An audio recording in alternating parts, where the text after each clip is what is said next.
Hopefully it will be good. All right, I think we're good to go. I'm just gonna wait for it to show up on my phone and then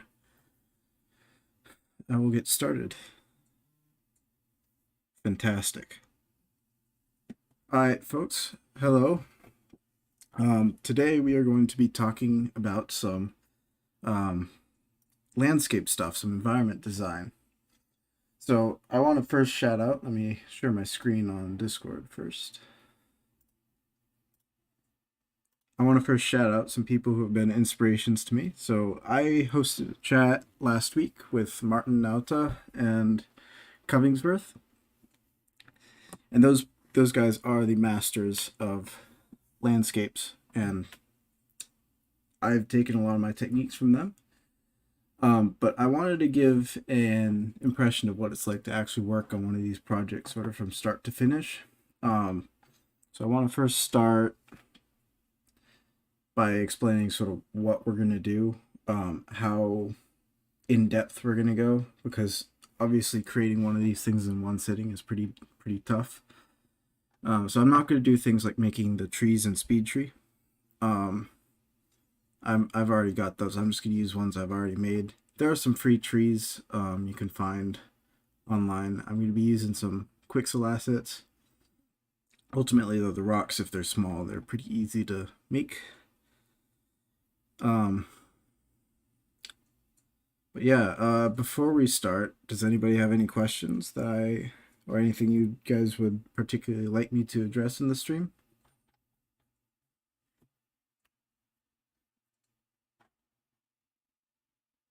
You check Discord.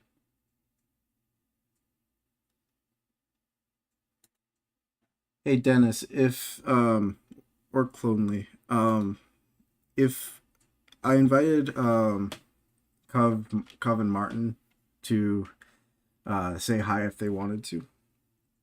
Obviously no pressure, but if any one of them is asking to be a speaker, just certainly let them into the call. But yeah, I think that's about it.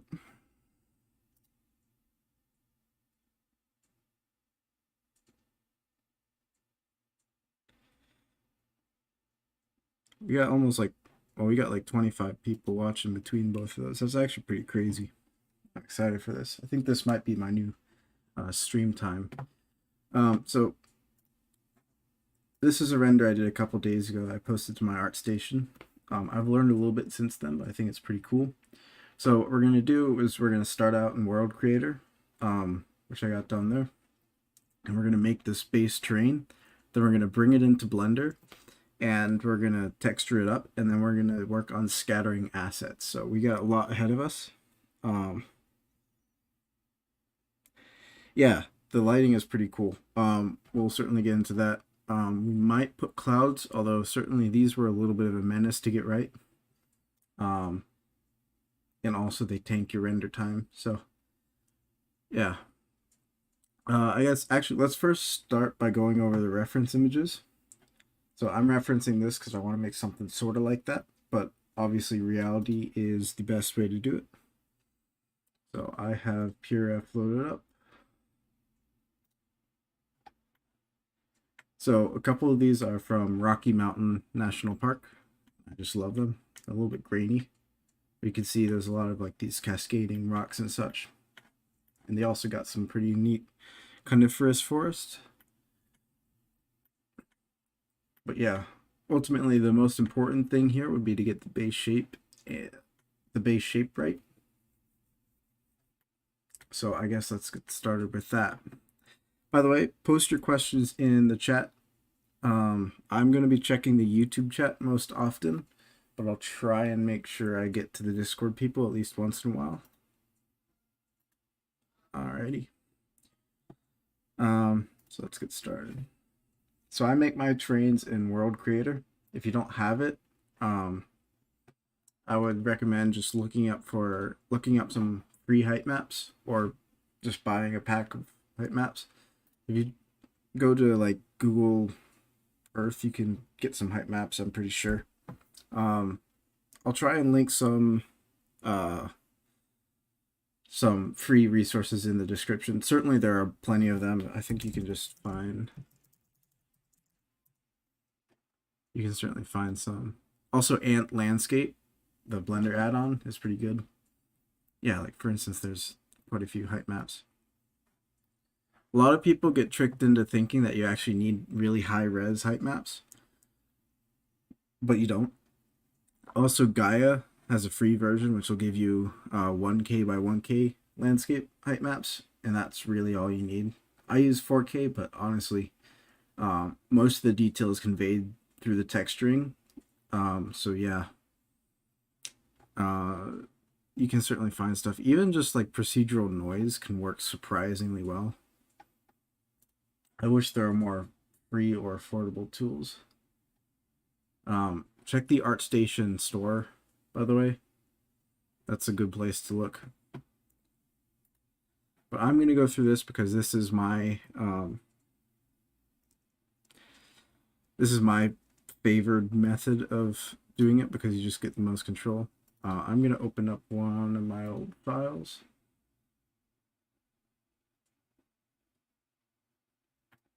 All right. This is one of the landscapes I created like a couple days ago. I think it's pretty cool. Basically, you want to make sure first and foremost that the shape is right. And with World Creator, it's actually pretty easy to iterate over it because you can just randomize stuff. But texturing comes second. If you can get a good texture layer, if you can get good texture layers on it, by all means do it. But also, don't stress about it too much because we're going to be texturing this inside of Blender. So let's just start from scratch. All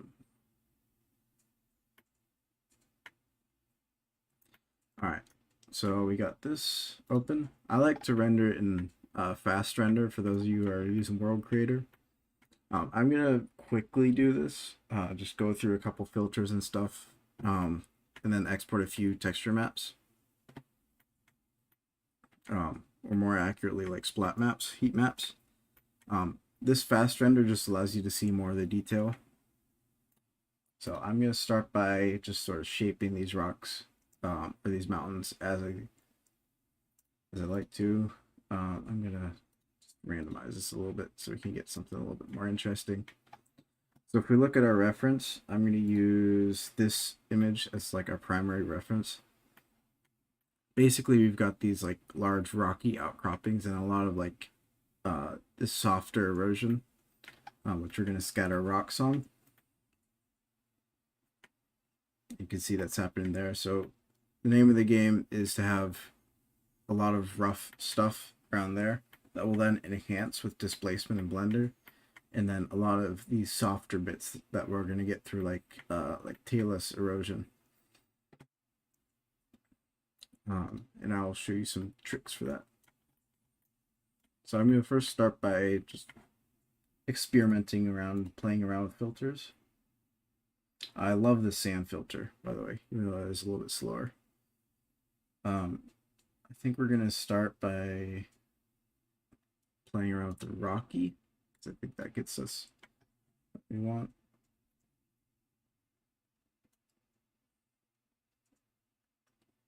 Yeah, that's pretty cool. Very rough, very nice.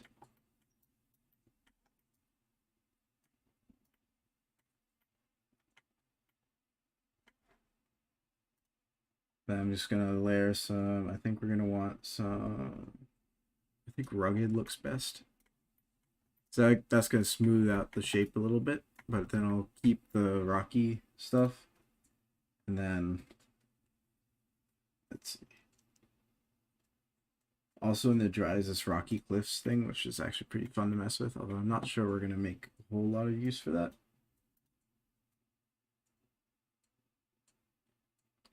Canyon. Canyon's good, but you need to mess around with it a little bit because it's going to give you those soft flows, but then it's also going to smooth out the entire thing.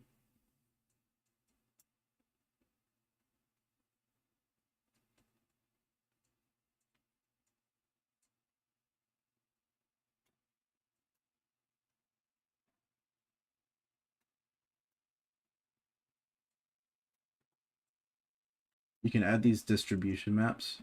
So for instance, if I want this to only be where the flow is, I can do that.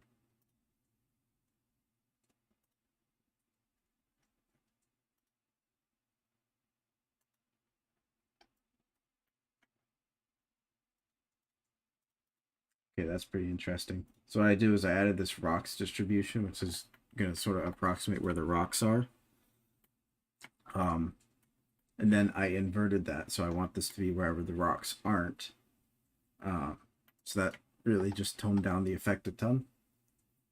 But I'm going to go and modify this a little bit, just to sort of play around with it. I think I want to slightly...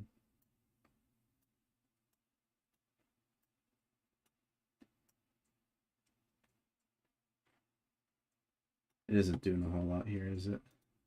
Let's just see the difference.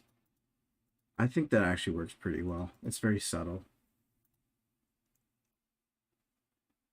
And then the sediment, this talus, I think is something that we are going to want to experiment around with a lot. I'm going to turn it down a little bit there so that we still get some roughness.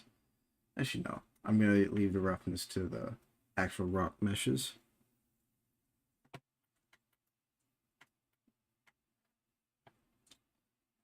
And then we're going to make sure we aren't, we're going to do the same thing with the adding distributions, because we obviously don't want this to be everywhere. I think we might play with the cavity. No. Curvature. I'm going to try rocks again. Yeah, it doesn't seem like that's going to work. It's a bit interesting. Maybe we can add in a height.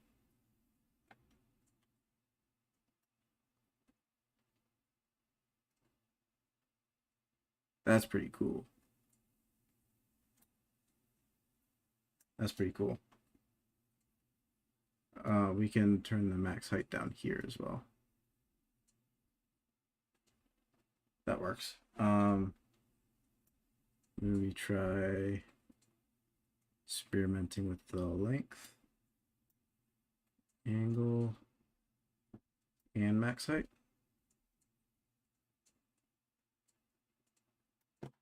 Yeah, that works. That works. That's pretty cool how you can see it like doing that stuff. Don't want the length too high because you still want to get a little bit of roughness.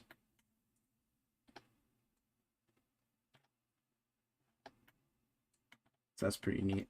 Let's see sort of how this is looking. I'm going to quickly check the Discord to see if there's any chatting.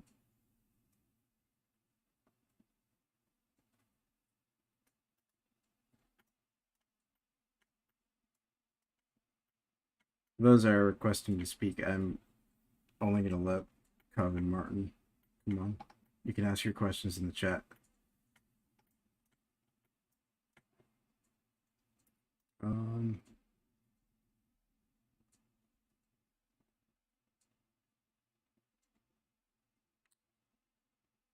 Debating whether or not to do some more rocky filters.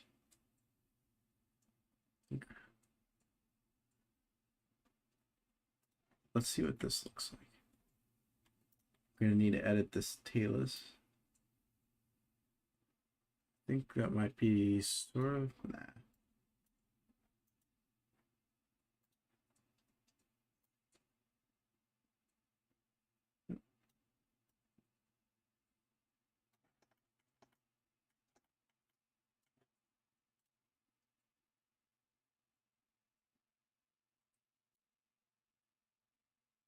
I'm just going to add a little bit of this noise back in. That's pretty cool. So we're getting some of these nice shapes. I'm going to do some more randomization just to see if we can get a pretty good bridge. Let's also make sure we look back at our references. One thing I'm seeing is we're getting a lot of these sort of like goalies that we might want to look at because it's pretty smooth and then it's like sort of carved out. I have, yeah. I might join that. It for those of you that are curious, what I'm responding to, World Creators doing a live release. This is unrelated. I just decided to do it because I was already gonna do something today. Um, but yeah, that's I believe 4 p.m. EST. So in like 3.5 hours. We're probably gonna be done long before that, but if you guys are interested, I might post a link. Let's see what this looks like at higher res. Oh, that's pretty interesting.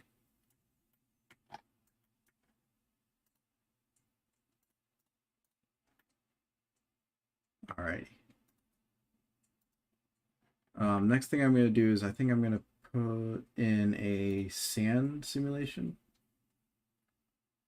Yeah. That'll smooth off these tops a little bit. I don't want them to be too directional though, so I'm going to change the wind random up to 180. That's just going to give us some sand stuff. And the next thing we notice is we notice those goalies, so I'm going to use an add or set filter and just carve out some erosion. Actually, before that, I'm going to do not rigid flows. Rocky erosion is pretty good. I was thinking of wide flows though, I think. Yeah, it's probably pretty good.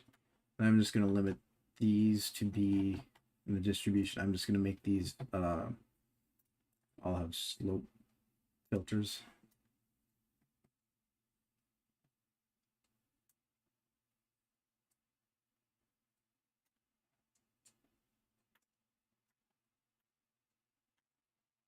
A little bit of a rough carving right there. Let's turn off the rocky.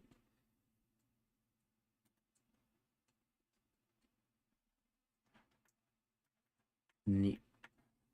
Next thing I'm going to do is I'm going to add in the add set thing. I'm going to change add on, and then I'm going to add in a flow distribution. I'm going to turn this off. And then you can see if we change that down, we can like really carve in these erosions. Obviously, that's way too much.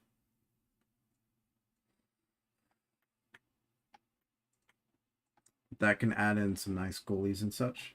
You don't want it too sharp, so if you change this something like that, you might be able to. You will eventually get these. So I might change this to 10, and then change this to like that. Does that help?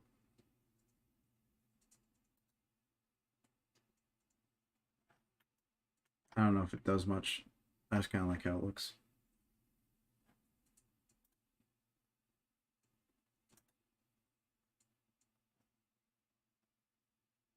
All right, let's set this to 1/4 meter. See how that works. That's pretty cool.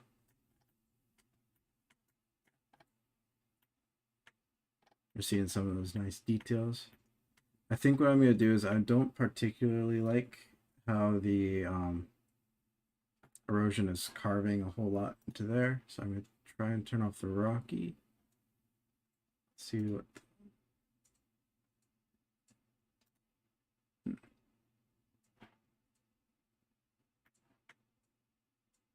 Maybe the rocky was good. I do like white flows though. I think adding a sediment filter, like a really soft one, or a really weak one might be good.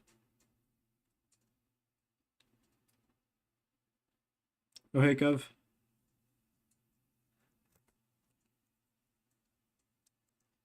All right.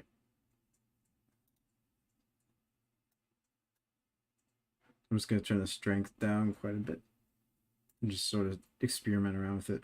World Creator is very great for concepting stuff out because you can just do this sort of thing. You can apply or not apply filters and all that sort of stuff. And it's like, I can clearly see like Oh, I didn't really like that, so I'm just gonna take that away. And it's very quick to create something. Like this is a 4K resolution landscape, and we did that in like 15 minutes. I'm just gonna randomize the shape a little bit more, see if we can get something that we like. That one's pretty cool. Ultimately, we want to think about what we're getting with like a camera angle in mind. Oops. Like for instance, I might just set my camera here and then just randomize it till I get something fancy.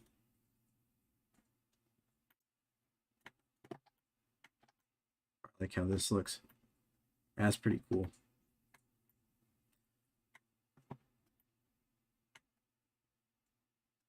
All right, chat, what do you think about that? I think that's a pretty neat angle.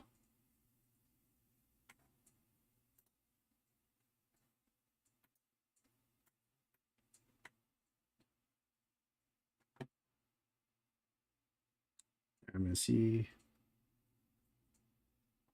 the Discord.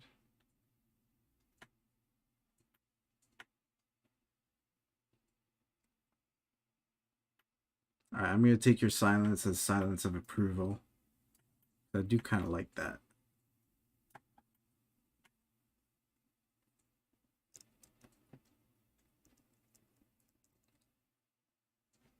Yeah, so I'm thinking we can have some forests around here. Then do some rocky stuff over there. Yeah, I think this might end up being pretty cool. Sometimes the unfortunate thing is you might have to go in and just redo some of the stuff on the landscape in World Creator, just because it's not always clear how it looks in the software. Well,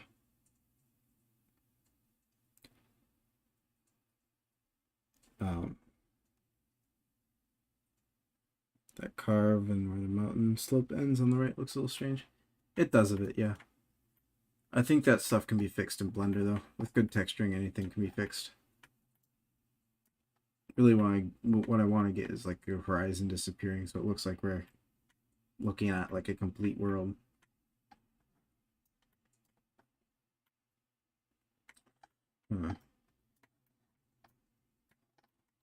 Ultimately, I don't find camera alignment stuff to be too weird, because I mean, like someone was mentioning, I wish you could export camera data. Honestly, that's like the least one of my lesser concerns about software. I mean, it would be neat. I probably wouldn't end up using it that much. I'm gonna hunt through a few more seeds because I do want to get.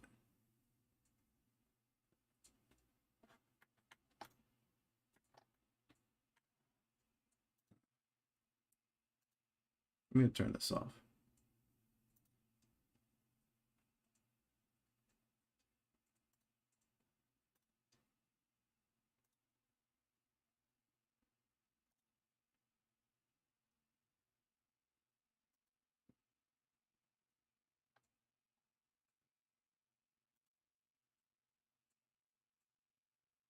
I actually like that quite a bit. That's a pretty neat one.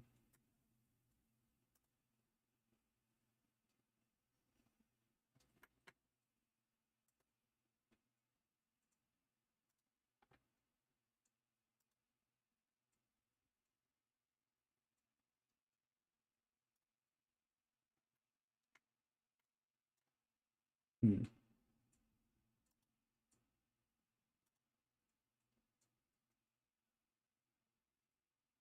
Interesting. That's pretty neat. Yeah, I think that looks a little bit better. Let's see what the sand simulation does. Yeah, I like that. I'm gonna change the overall steepness, I think, a little bit. Oh, that was a lot.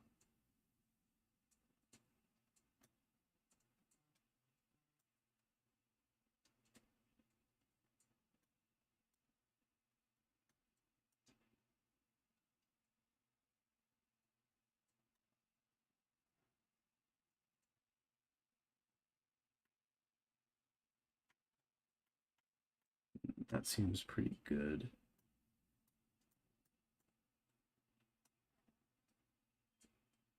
Yeah, I'm probably gonna go with that.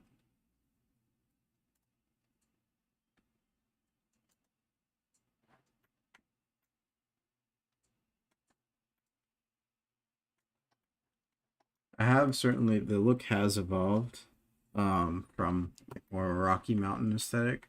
Well, I do kind of like where it's going.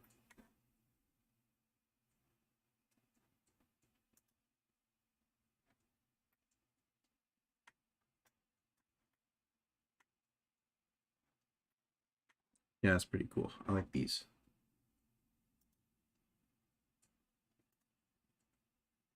Oh, that's a pretty nutty mountain. Yeah, these are some pretty sweet mountains. I don't know precisely where. Positioning the camera in roll crate is like a menace. Um,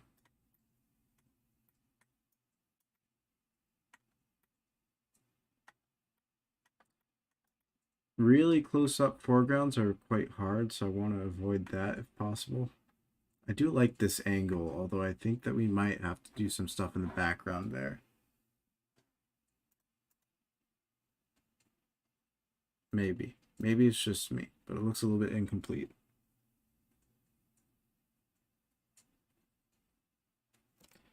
Have I learned World Creator on my own? Yeah, more or less. I followed a few tutorials, but it's a pretty easy software to get the hang of, so I'm not too concerned about that.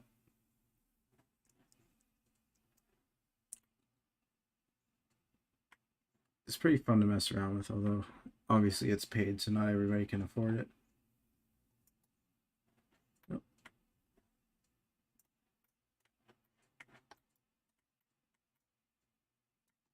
I like that valley sort of aesthetic. I might change this to canyon and just see what happens there, because that's a little bit more, like as you can see, it's a little bit more hilly. Yeah, that's pretty neat. You want to be sort of, I don't want to necessarily do 8K res because I want to keep memory manageable.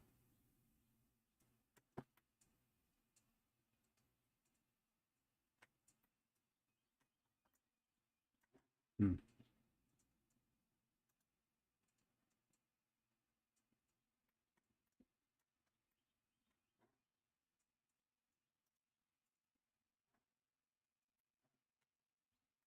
This might be a good one.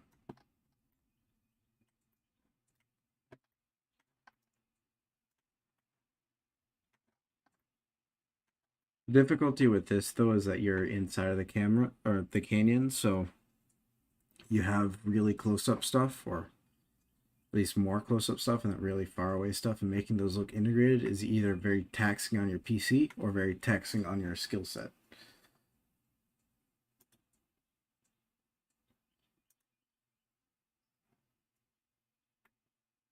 Oh, you got a little thing there. Hmm.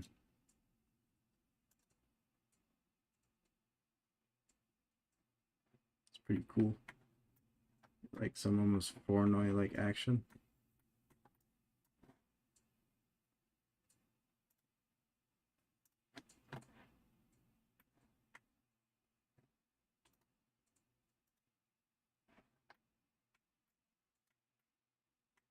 This almost looks like Mars Train.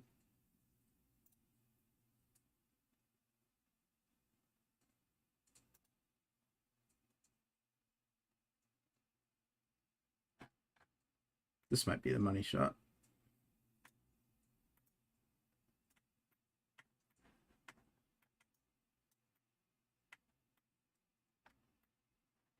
Yeah, I'm kind of a fan of this. If we orient the camera, we can get pretty much, yeah, that way we can avoid some of the funny business happening with there. Like in the foreground. Yeah, I'm kind of a fan of that. Let's start adding in some masks. Um,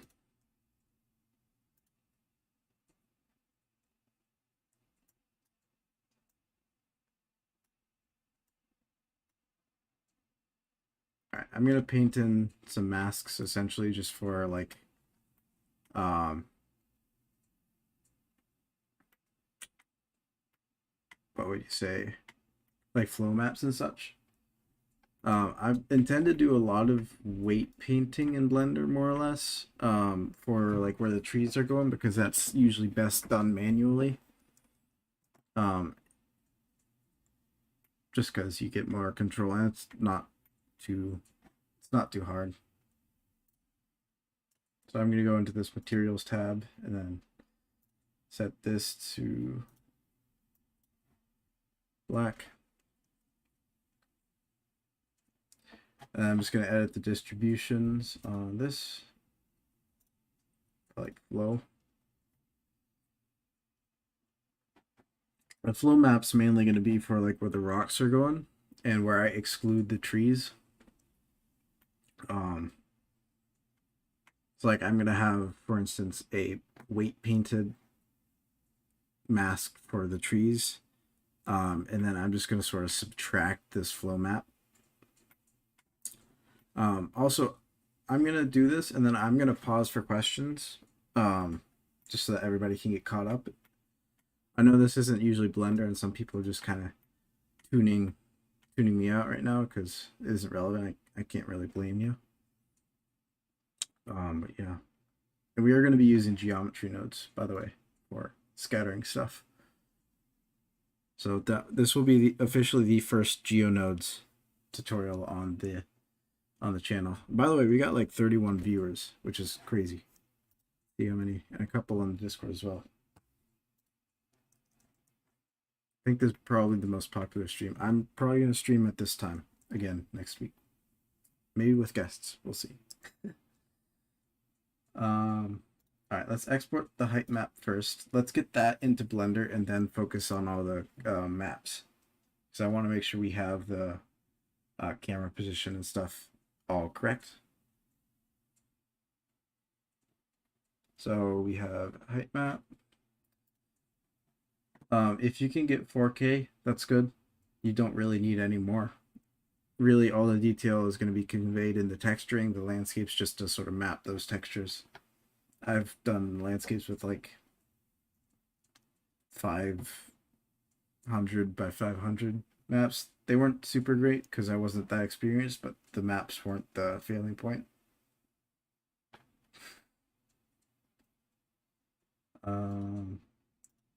Always EXR. I'm just going to call this tutorial. Wait, and then I'm going to select I'm going to select my tutorials folder.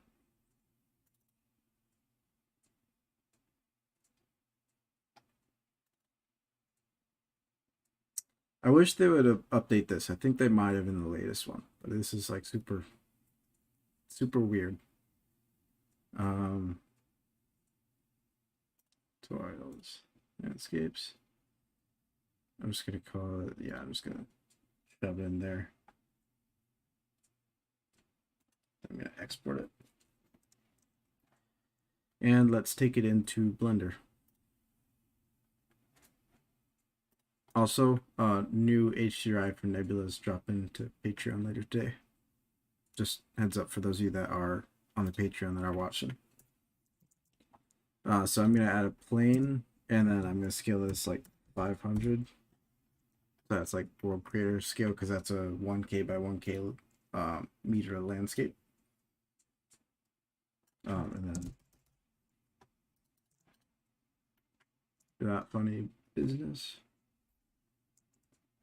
All right. So you want to set up your like lighting and your camera first, because that's what your scene's going to be built off, more or less, right? So it should be enough. I don't know why, but sometimes it gives you weird artifacts around the edges, so I just delete the edges because, well, I think they're like UV They're where the UVs are overlap, so it can be a little bit weird. Like the UVs cut off is what I mean. I'm going to displace by that height map texture.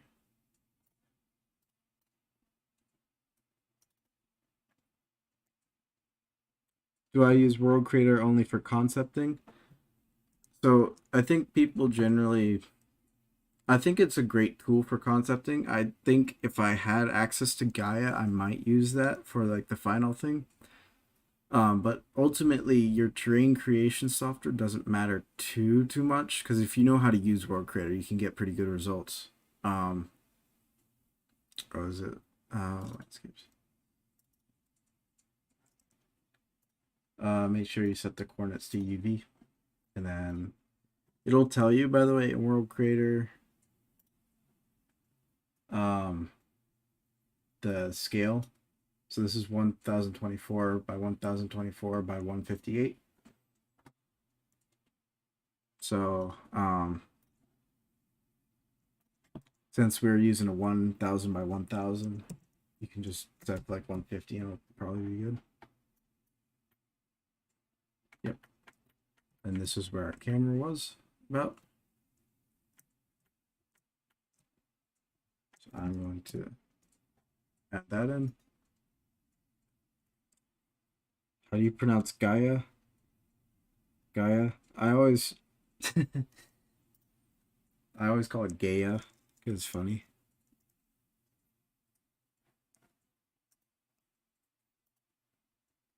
A few people were using Gaia on my Discord server, and I always would put in Gaia just because it's funny. All right, so we got our camera more or less set up. Really, we just want to make sure the horizon isn't very visible. Just sort of try and match it. I'm going to turn off the floor. We're going to be doing this in cycles because I don't like Eevee. All right, lighting time. I think some nice shadows like that would be good.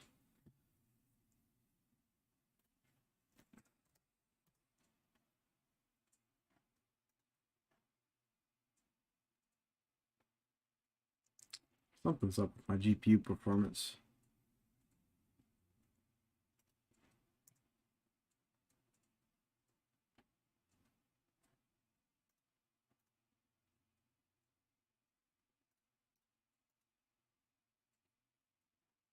That's very weird. That's very strange. What is going on there? Let me make sure my preferences are set.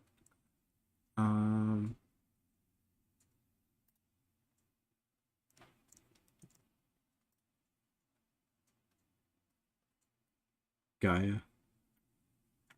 You've heard it as Gia? What the fuck? Yeah. Yeah, if you set the what the fuck is going on? Something's weird is happening with my GPU performance. I'm gonna just save this and then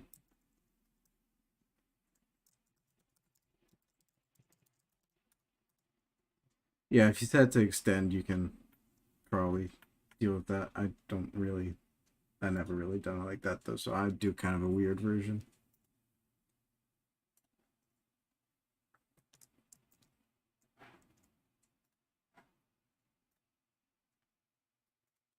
All right, I'm gonna close this. I'm gonna close this. Oh, it's probably World Creator still running that's causing it. Let me save this.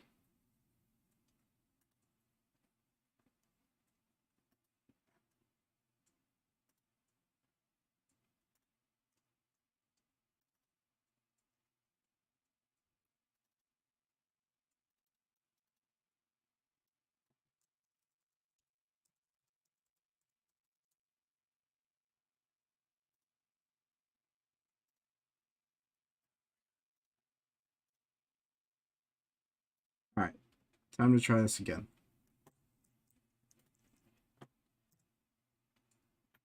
There we go. There we go. make sure everything is set performance wise before you get into an obscene amount of trees.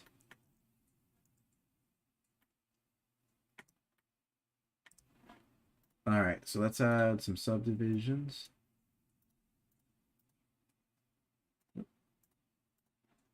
If you turn on statistics, you can see roughly how many things you're doing. Basically, if you want as much detail in the geometry as possible, but you also want to keep it as sort of condensed as possible. So what you can do is you can just take all this stuff that's like not necessary.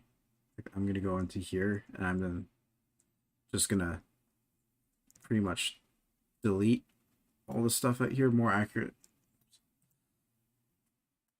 I'm just gonna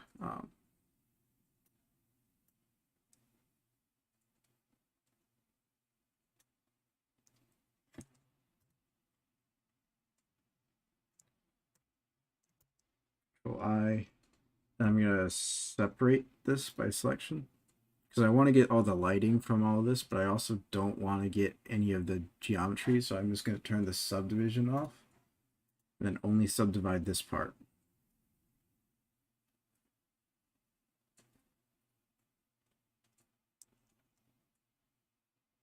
So you can see we now have like a ton less polygons, but I mean, the difference is rather imperceptible.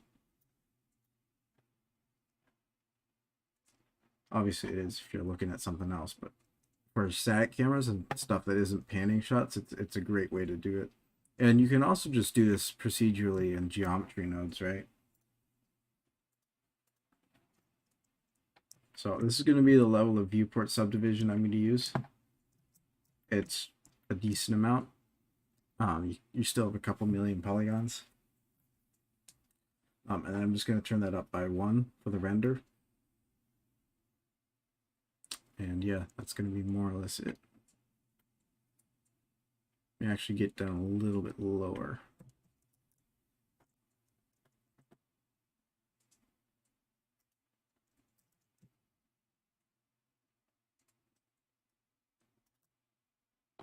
Yeah, like we're still getting some of the lighting from over there.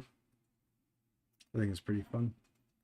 Just to sort of see what it looks like, let's turn on all of this. Actually, almost smooths it out a little bit. We're going to want to use some material displacement just to even that up a little bit because it might look a little bit funny in the render. Let's just give it a quick render to see how the detail looks in the actual render. Yeah, it's a little bit blobby over there. That's no worries though. We can cover that up with some good texturing.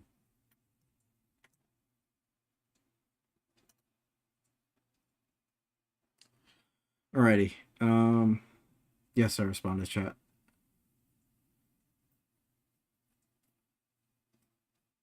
You use adaptive subdiv and add displacement detail from rock displacement maps over it. Yeah, that's a perfectly fine way to go as well.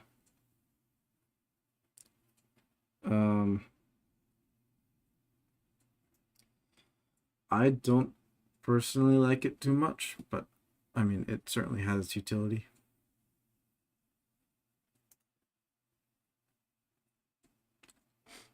I'm also going to pull in an atmosphere shader because I don't want to wait for a million years while HDRI is compile. And we are going to be using HDRI lighting because it's just more accurate and it looks nicer.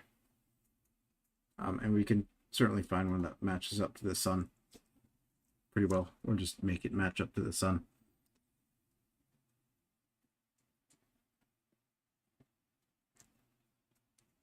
Which I'm actually going to hide for now.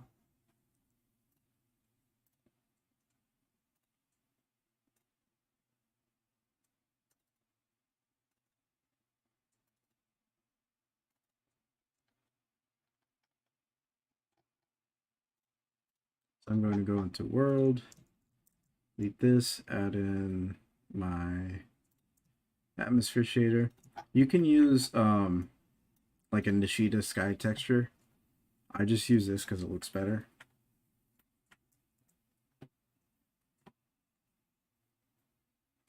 And let's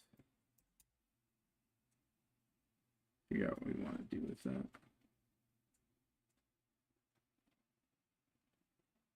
That's a pretty neat lighting angle.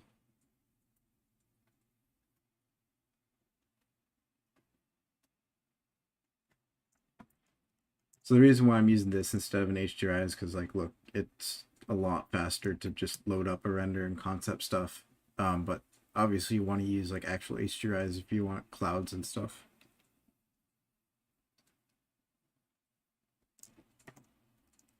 All right, let's get on to texturing this.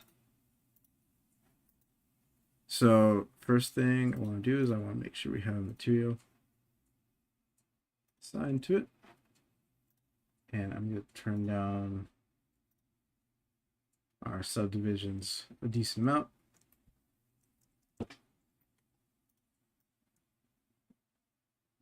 So I'm going to leave it to you guys to find out where free textures are if you don't want to buy Quixel assets. There are plenty of places to find free textures, and it doesn't actually matter if they're high quality, like too high quality or not, because they're going to be like quite far in the distance. And all of the really nice texturing detail is going to come from the fact that we're going to be mixing them together. So, oops. I'm going to grab three textures. I'm going to grab a grass texture. I'm going to grab a rocks texture for these cliffs. And I'm going to grab a gravel texture for the flow maps and all the debris and stuff. And that gravel texture, I'm going to open up World Creator. I'm going to export my I'm going to export the, what was it? Fucking flow map. Because that, if you add like a color ramp to that, this is a great texture.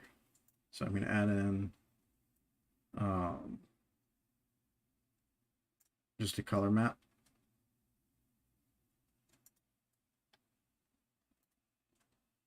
Select folder. Gotta go through this again. Under tutorials, landscapes. There we go.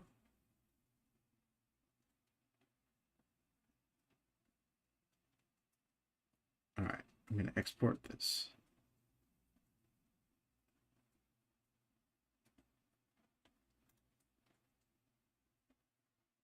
I think we got it. All right, let's add a texture. Let's open up our, use this, yep. All righty. Fantastic. This is going to be where we're going to mix in our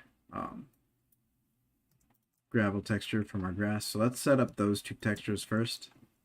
So I'm going to start with the grass. I'm just going to Control T. And I'm going to open up some Quixel textures.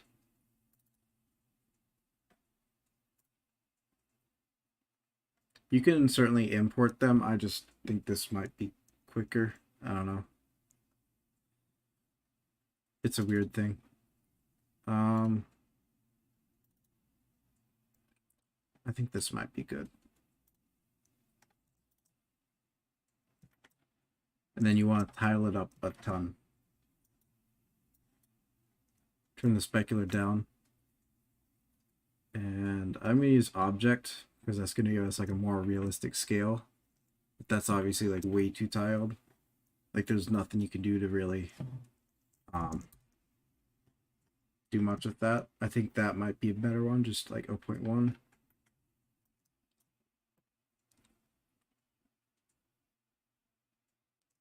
And then I am going to use I'm going to use some bump for this. So let's grab in where is it?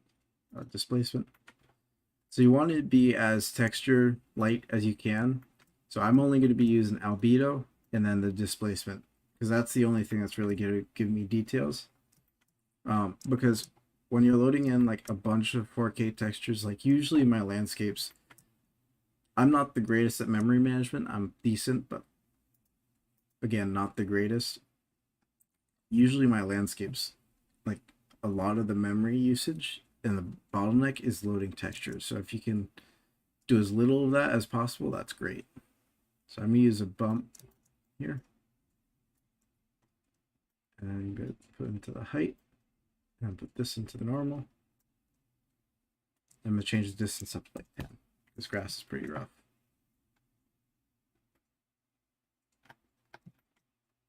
Boom, detail. So for now, that's all that I'm going to do for this grass layer. Shift P, yeah. Just going to call this grass. And then I'm going to duplicate that. And I'm going to call this gravel. So the grass texture itself doesn't matter too much. You're going to want to add some like macro scale color variation on it after you do it, after you make it.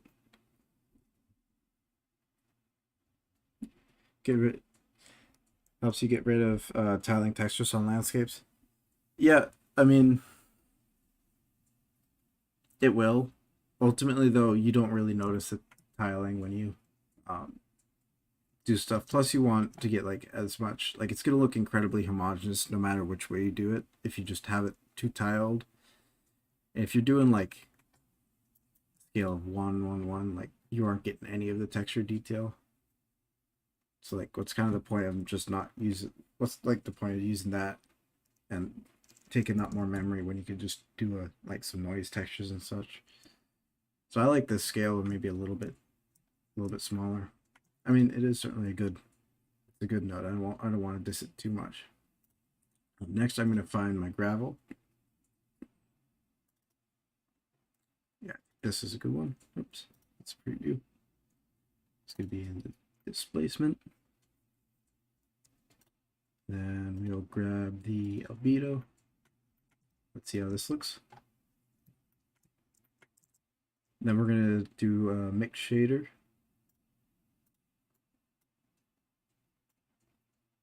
Mixing these two together by this color map that we downloaded.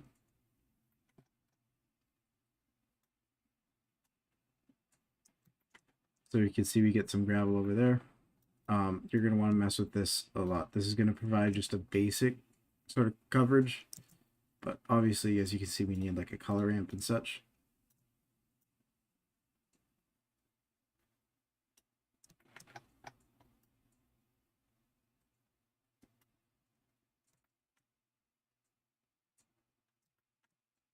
So that's a little bit better.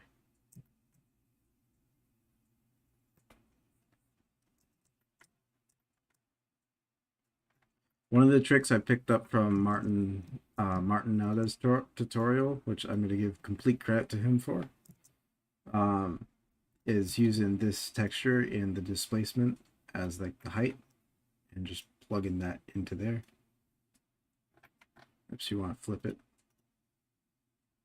And that will basically carve out your mesh, or at least give the impression of it. Sort of like erosion carving. Oops. Power. You can see that adds a ton of detail. And just change that around a little bit.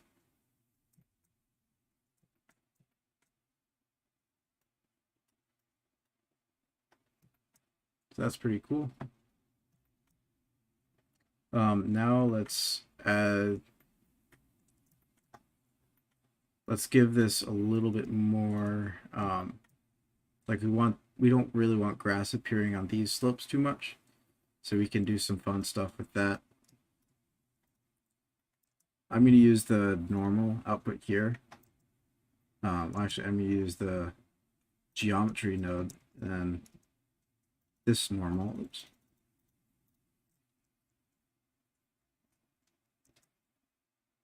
And I'm going to use the blue output. And I'm just sort of going to mix the I'm going to like use that to modify this map a little bit. That way we can get more or less trees on the really steep slopes. I'm just going to crunch these values in a little bit. So by using this true normal, nope, that's why. By using this true normal, we aren't using any shading normals. Literally just the ground truth normal. We want that because even though it's a little bit rough here, that's gonna be a little bit less rough in the render because we're gonna have more geometry.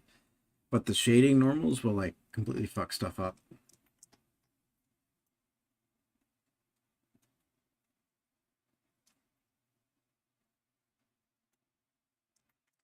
All right, I'm gonna multiply. Actually, here's what I'm gonna do. I'm gonna sort of flip these values. Then I can multiply this by that. And this gives us sort of our map for our grass. So you can see it's a little bit less like everywhere. I'm also going to mess with the mapping of our gravel texture, just so it's a little bit less tiling. I'm also just going to turn this up because you can't really have too much of that in this case. And then let's add in a final layer, which will be our like rocks layer, like our cliffs layer. And I'm going to choose like a really sort of really rough texture. This is the one I usually use. You can see sort of how it looks. It's very like jaggedy and sharp. It almost has like a terracing quality to it. So I'm going to add that in. And I'm going to add the displacement in. And since this one's so rough, I might turn this down to like 0.025. Then another mix shader. Then we're gonna do, oops, we're gonna do that. And let's add in our distribution properties. So we want this to only appear on really steep slopes. So I'm going to flip the color ramp. And let's just sort of see where we want this to be. I think that's probably good. We might get this in a few more places. I'm actually just going to use the regular normal for this. Just because I think as much texture detail as possible might be relevant. Yeah, that's pretty interesting.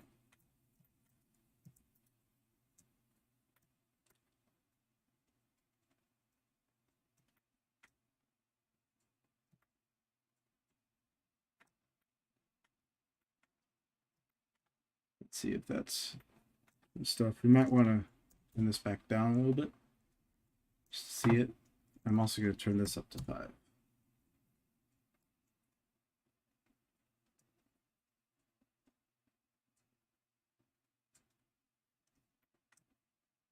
So that's pretty cool.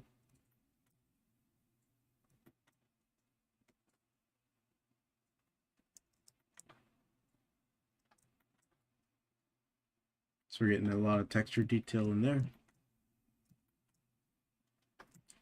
Let's add in a little bit more of that cliff stuff. I think it's pretty cool.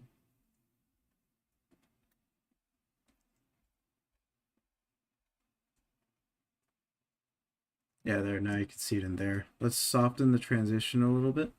Let's also make it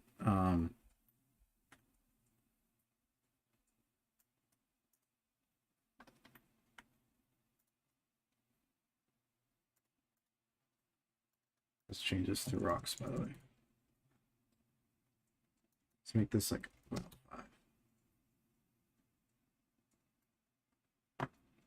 Nice. A little bit less jagged. Sweet. And one thing I'm also going to do is I'm going to take this color ramp and then I'm going to like sort of add this into like a little bit of actual physical displacement. Oops. Drag. So I'm going to duplicate this. I'm going to duplicate this displacement texture. Then I'm using converter mix, and I've set this to vector. So I'm going to mix between this one and this one, which is going to be, I'll change this to 3. This one's going to be our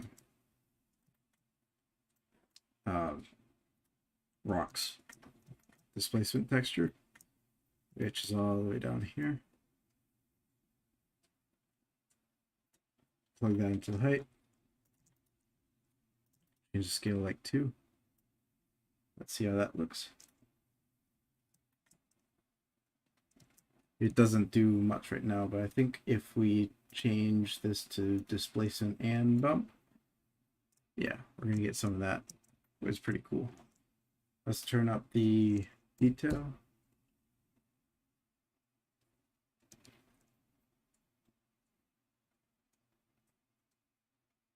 All right, that's a little bit rough. I do kind of like it.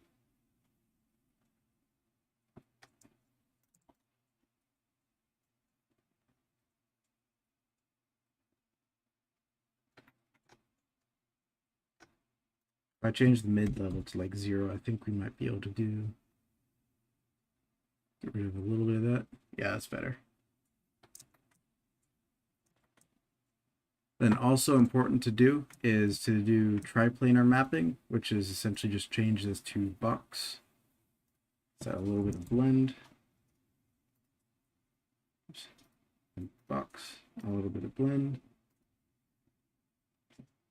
Because this is only on the steep sort of cliffs.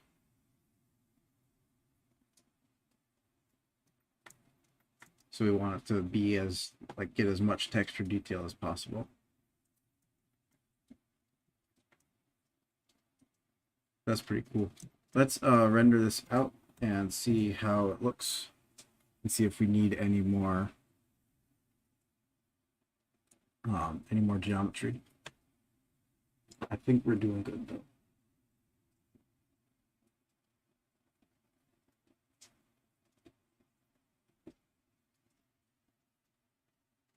Is your Atmos shader light in performance?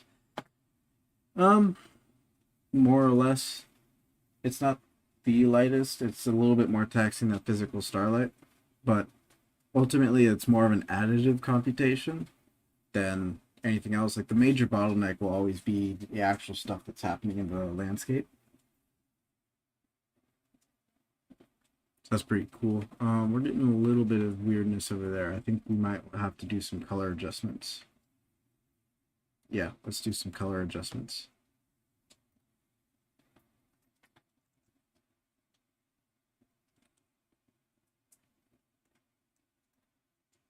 I hope OBS, yeah, it looks like OBS is not picking up on all the rain. It's raining pretty heavily around here. Let's go to, so essentially what we want to do is we want to get hue saturation value in here, because what we see is over here these rocks almost look like pinkish, right? And these look a little bit like they're a little bit weird. They don't completely match up. So what I'm going to do is I'm going to add in these hue saturation nodes so that I can sort of match them up. So I'm going to start by, I think I'm going to take the saturation of these down a little bit. Actually, I'm probably going to keep those. Let me take the saturation of this one down. Yeah, it's a little bit better. It's actually quite a lot better. And I'm going to change like 147 to just sort of match those up a little bit.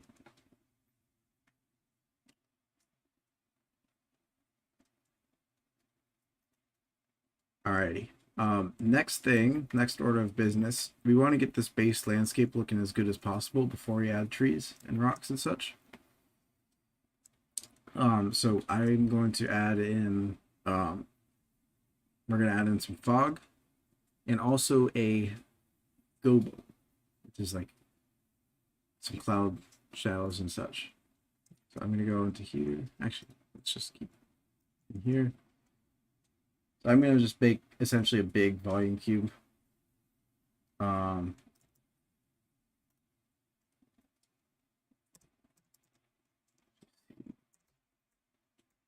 covers basically the entire thing.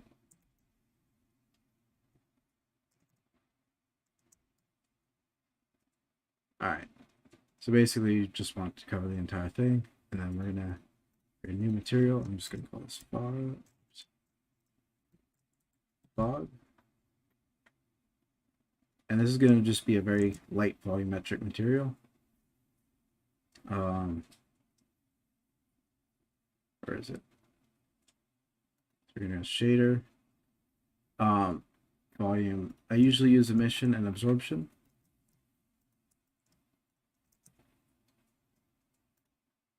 And then an add shader to add them together. And that goes into the volume. Fun. All right. Now we just gotta play with the strength.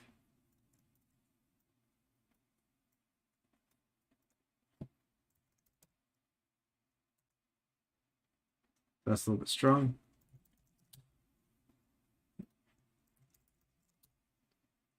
That's probably a bit more like it. Change it to be a bit blue. And that looks a little bit better. All right, next thing we're going to do, we're going to add in a gobo, which is essentially just for our cloud shadows. So we're going to add in a plane. And then I'm going to move it up by probably 100. And I'm going to scale it by 2500. I'm going to add a new material. I'm just going to call this gobo. And then essentially what we're going to do with this material is we want it to turn, or we want to essentially absorb some of the light from the sun. So I'm going to use a geometry node this time. I'm going to use a texture, a noise texture, plug a position into there, set this value to like a 0, something like that. You can see how large the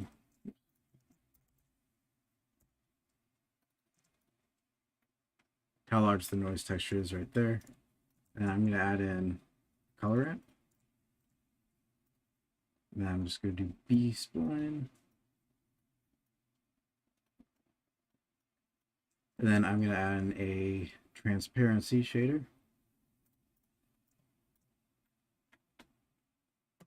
And you'll see we can use this to get cloud shadows.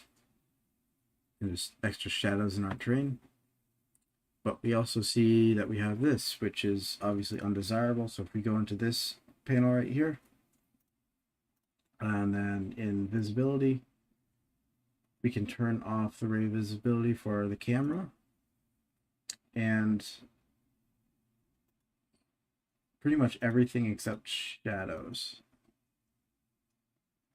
You can also put it on volume scatter, although actually, no, shadow will collect that as well.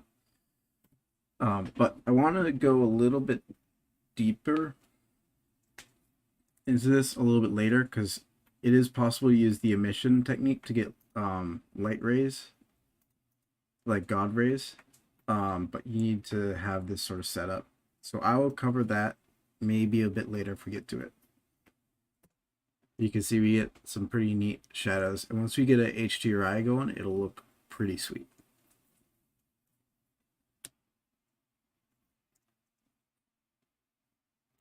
All right, I'm going to pause for questions. And also just to let everybody take a little bit of a breather from all the information. How are you guys doing on the Discord front?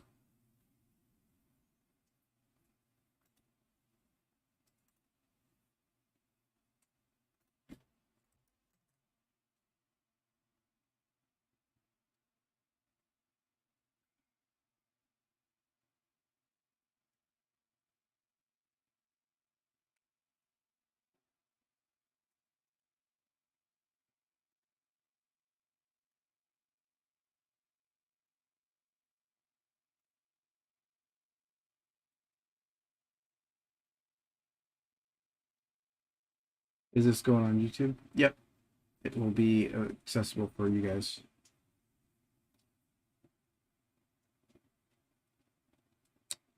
Alrighty. I'm going to assume we are all good. Have I saved? I should save. We are saved. So I want to get into a bit of the actual scattering process with this, how to actually scatter stuff. Holy Jesus, it's raining outside. My noise suppression is actually doing great, but I'm going to close my window because I can barely think. I will be right back.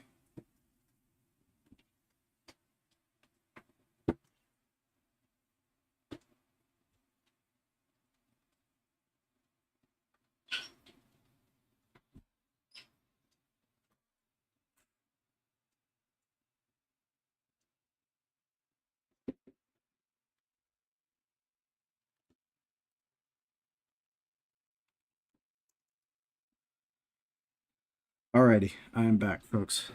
That's crazy. I can still hear it even through headphones.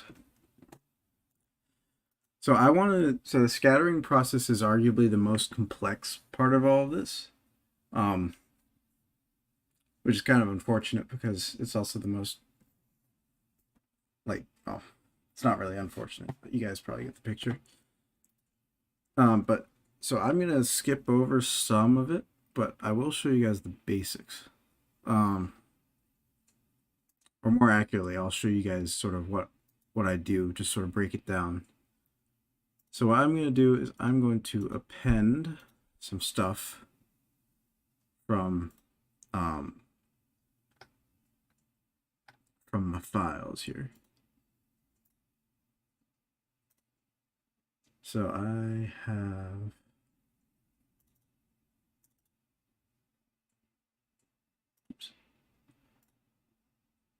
where is it? Nope, it is in my models folder. Where is it? Here it is. Models, trees, lines.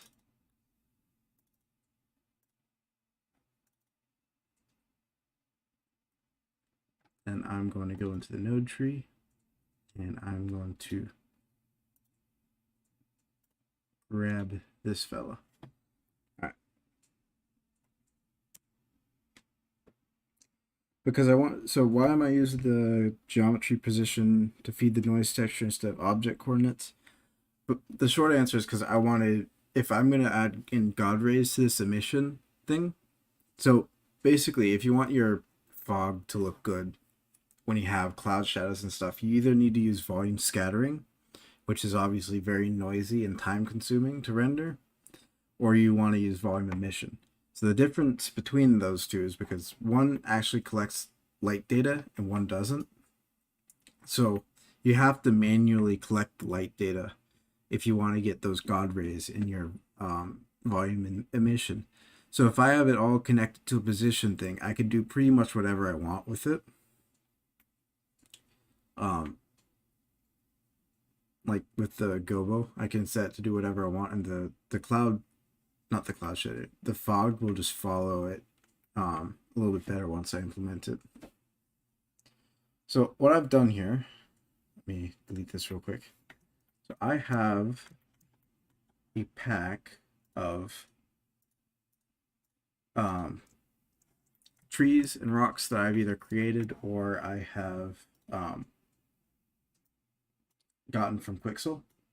And I also have a scattering system set up that I'm just going to sort of use. The reason why I'm not going to make that is because in this tutorial is because it's like very time consuming, but I will show you how it works. And you guys can copy it if you want to rewatch it. This video will be up on YouTube later. So I think we got everything. I just want to show you the assets.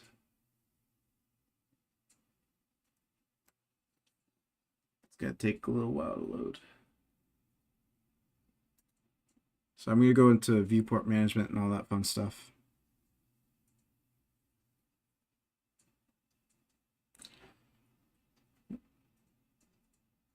It's a little bit dicey.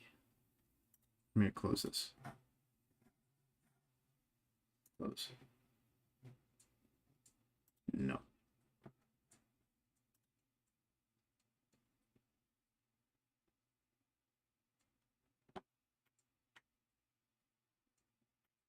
Give it a second. All right, there we go.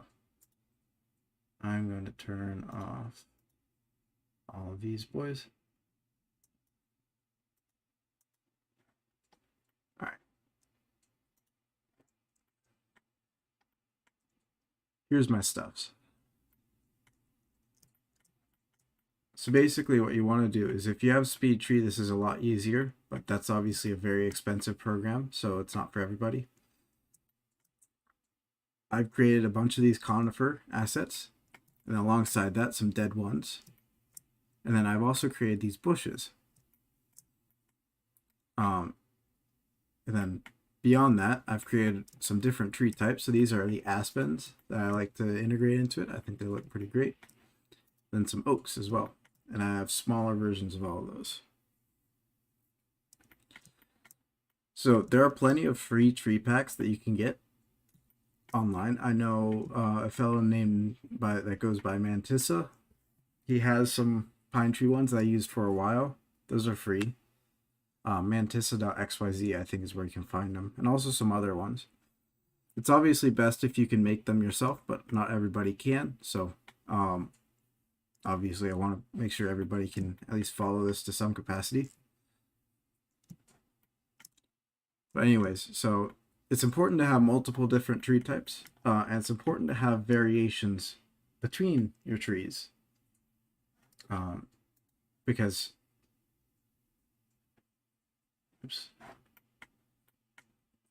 if your trees are all shaded the same, they'll end up looking rather homogeneous. It might. I don't know if I'm going to get to that because we've got enough ground to cover already, but it might. It might. If I end up doing that, it will certainly be a part of it.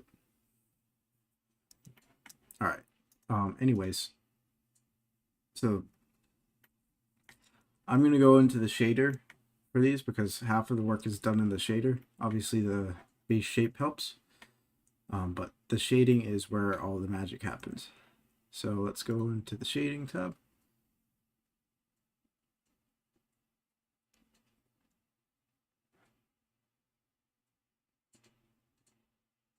Shading lights. All right, here we go. So on these trees, I have this leaf shader. So I'm not going to go like node for node on how to do this.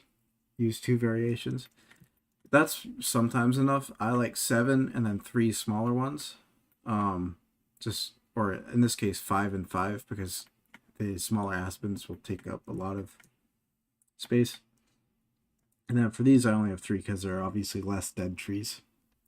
So for this, I have a bunch of stuff. A lot of this is just general, like it just feeds more or less directly into the principle of BSDF. For instance, this albedo and AO and translucency, all that stuff just goes into some basic shaders, right? Like translucent BSDF and stuff.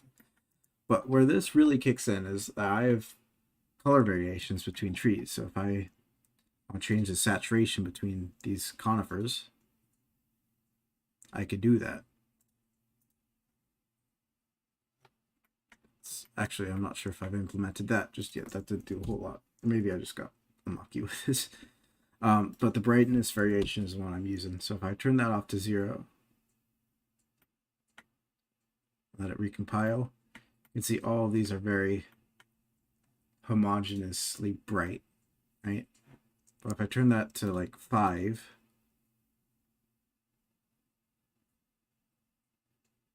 you see there's a ton of variability. That's too much for a regular tree. So I usually have that 1. I have that for all these trees. And then I also have controls for individual leaves. So for instance, if I go into these oaks, you see they each have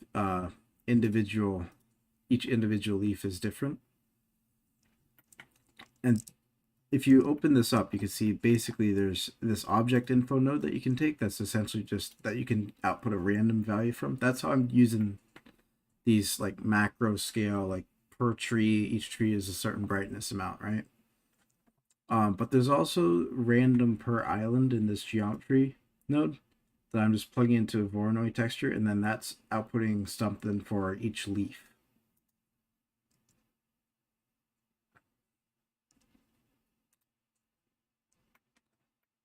So if I turn that down,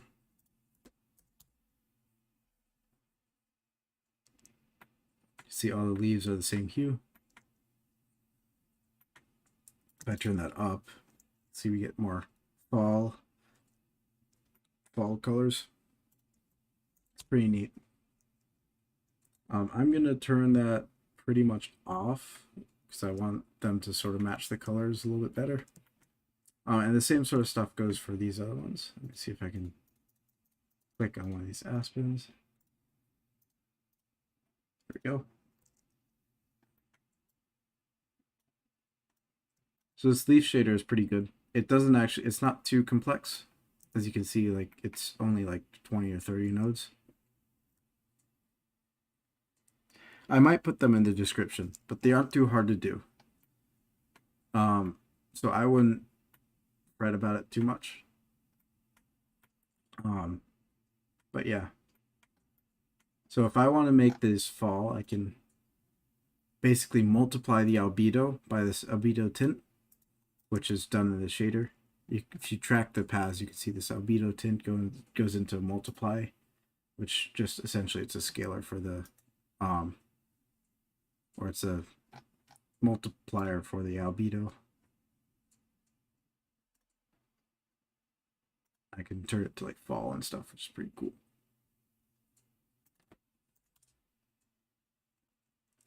What's your translucency shader for the leaves? Just a translucency shader. That's just essentially being plugged directly, well, not really directly, but more or less into the translucency input is being plugged into the color. There's some variation math in there as well.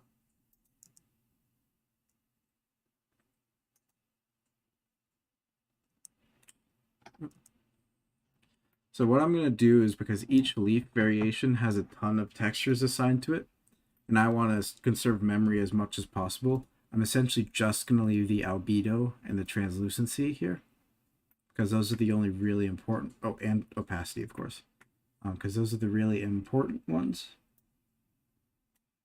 So I'm going to delete the specular and the roughness. I'm just going to set the specular to like, I don't know, 0.8, and the roughness to, yeah, I think that's probably fine.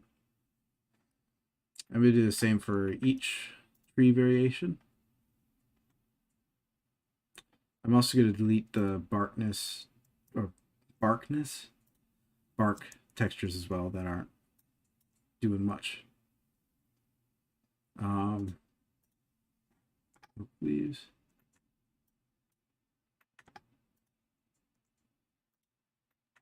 Opacity, specular, don't need a displacement. All of this is just to conserve memory. Because memory is going to be the largest bottleneck. Don't need AO. Nor specular, nor roughness, nor displacement. And I'm going to do the same for these tiny fellows. Don't need AO. Don't need specular, don't need displacement, don't need roughness. And then I'm going to clean up.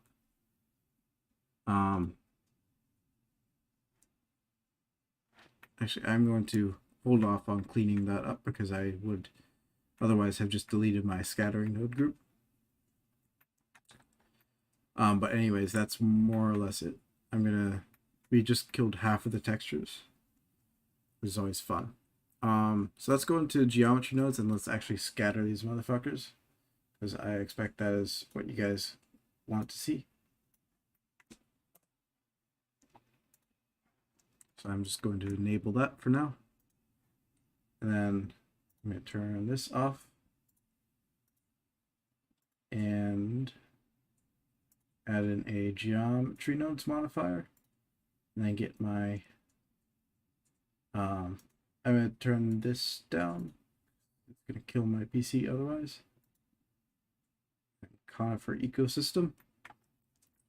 And I have this massive node group.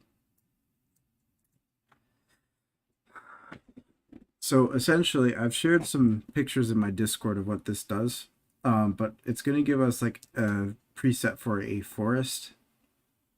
Let me turn the camera to our actual camera. So there's a few important things to take away from here. This is mostly fluff. It's just essentially to control a whole lot of stuff. But how to actually scatter something is pretty simple. So I have this. So the core, a lot of this is just weird math. That's just essentially to make it usable in a preset for like one of these modifiers. But basically, it all boils down to no roughness isn't that important. Since each tree is it's very small, it doesn't actually matter too much.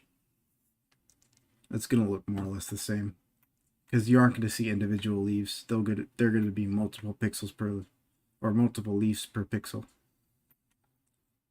So essentially, for scattering stuff on geometry nodes, what you need to do, or for scattering stuff in geometry nodes, is you need to take your input geometry, which is just your mesh, distribute points on faces, instance on points, and your instance is going to be your collection, which is like your trees or something. And then these rotations are just to align them. So let's make a basic sort of preset that you can actually sort of see. I'm just going to shelve this for now. So if I take geometry to geometry, I turn that on. Then I add in a points thing. Distribute points on faces. And make sure we don't kill our PC. What this is going to do is this is going to instance some points on our faces. Right? If I change the density up a little bit, you can see a little bit clearly what it's doing. Then this density is going to control how many of them. And then if I instance a collection on these points, like let's say I want to I do instance on points, then this instance I grab in a I think it's under geometry. No, it's input collection info, or you could use object info if you just do one. And then if I want to like instance my aspens on here. Oh, and you have to make sure to check pick instance. Give it a second. Oh, that was quite a few. That's quite a few of them. Separate children and reset children. This is essentially going to make sure you're only instancing one of them. And this reset will reset their positions. And you can see we've got a whole bunch of this. But that kills the ground layer. So what you need to do for that is you need to use a geometry, join geometry. And you just join that on there. Oops. And join these.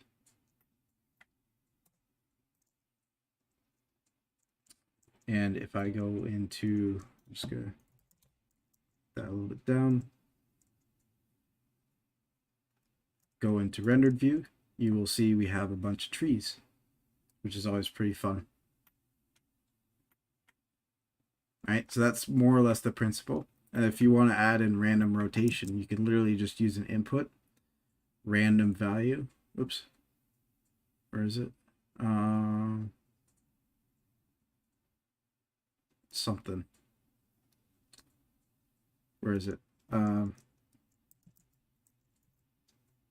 Yeah, this random value thing. And then you could plug that into like the Z rotation. Another thing is if you want to make sure the mesh will, or the meshes will align to the normal. That's more important for rocks and bushes and stuff. If you use this normal output and then you put in align Euler to vector. So this would be the normal. And I think you put it to Z. Put this into rotation.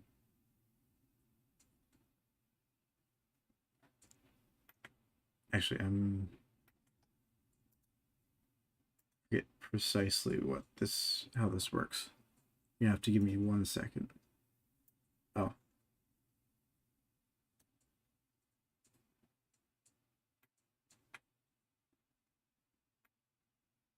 Yeah, there we go. Just put vector combine XYZ. Think you can. No, never mind. Oh well. That's basically how you do it, and then you can rotate instances to rotate it how you want. So that's pretty fun. So that's the main principle behind this. It's got a few more values, but you can mess around with these densities. So if I want to put in like a noise texture, where is it? Noise texture. Nope, that's not the right input.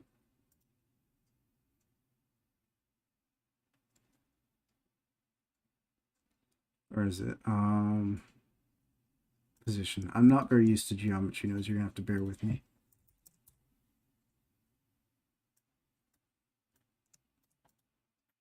Hello there, Luca. And then we're gonna use, what is it? Color ramp.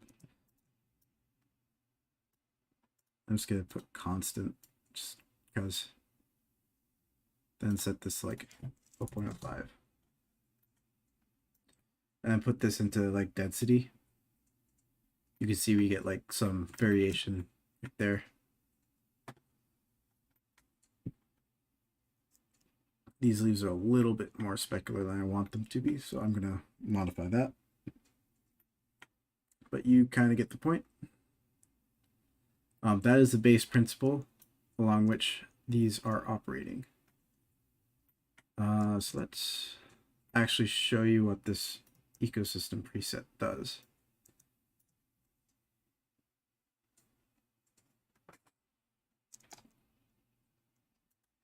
I'm just going to set this to like 0.01. That way I don't kill my viewport. Then we can slowly increase it to be the proper density.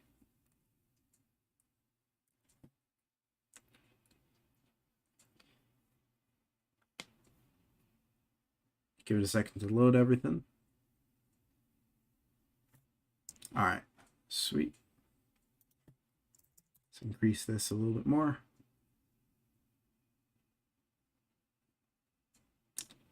It looks like we're holding up, so let's go all the way to 1. Let's see how this looks.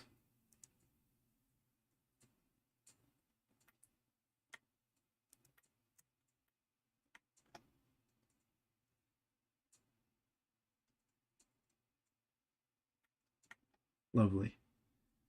Something is up with these fellas. Let's see. Oh, I might have accidentally turned the thing off. Yeah, that's probably what's going on. Anyways, I'm going to cut that.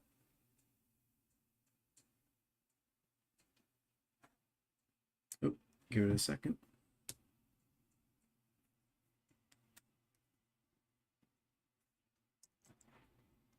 So essentially, now that we've got, or if you've got this sort of system set up, which will take some time, and you don't need it to be this sophisticated, by the way, just like something basic will work. This is just for like, it's designed to hold up close as well. So let's go to conifers. Let's make sure, so our AO is off. Let's make sure it is good for everything else.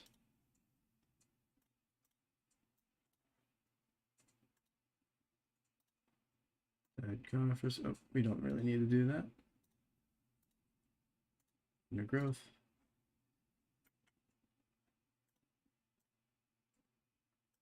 AO is on. The aspens were working well, okay. All right, so let's start. So now that we've got our scattering system set up, we can start adding textures to define where that goes. So let's see. So we noticed the scale was a little bit wonky on this guy.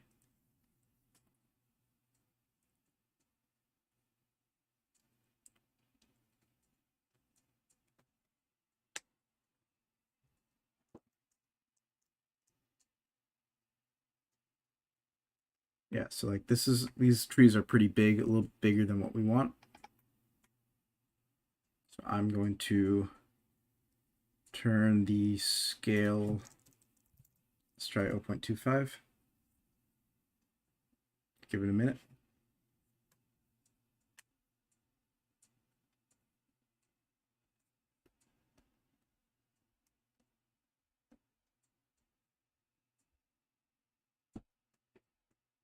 These are pretty nice trees though, so I am enjoying just looking at them.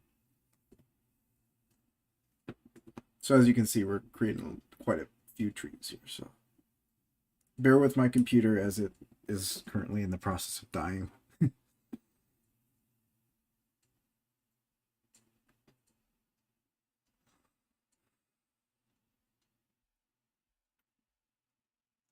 we go. Love to see it.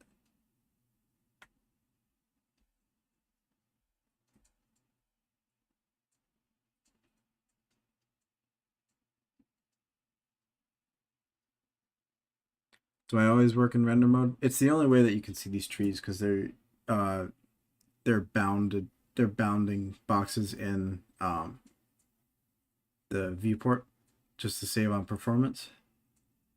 I think that might actually be a little bit small, so maybe 0.5. I think, yeah, let's go 0.5. My computer will thank me. Like you noticed when I imported them, they were all bounding boxes.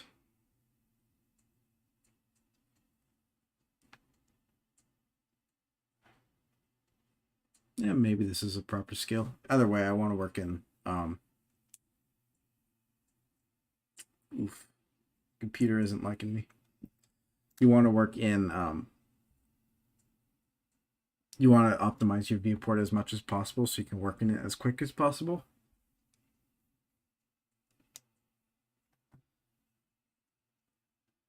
Just sort of rule of thumb.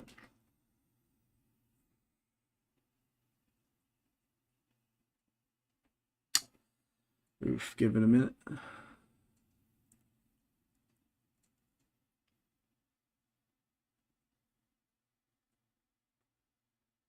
While this is loading, does anybody have any questions?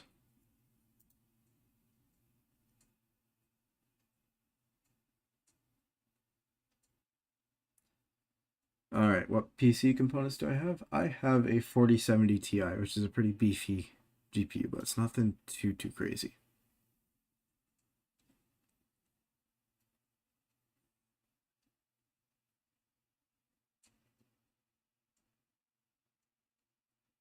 Yeah, the viewport switch node is pretty good. I haven't implemented that yet. I just haven't had the time.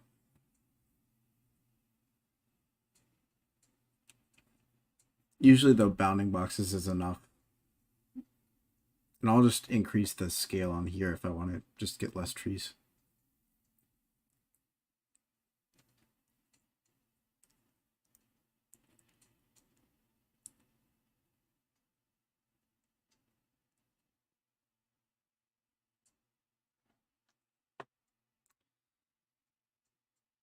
Blender isn't really, my computer isn't really appreciating it. Yeah, we're using a lot of memory. It was probably a little bit irresponsible of me to put in so much density here, or sorry, so little scale.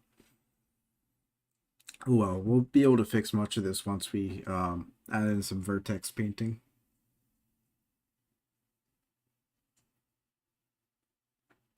All right, I'm just gonna pull up an autosave because it isn't really doing much.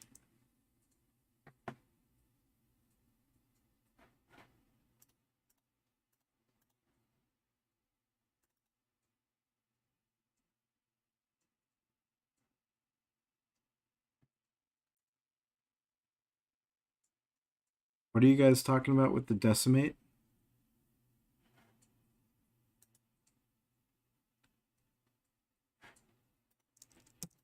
I mean, instancing, honestly, well, first of all, decimate won't do much because most of the geometry comes from the leaves. And instancing doesn't actually care too much about the geometry, more so the number of objects. Um,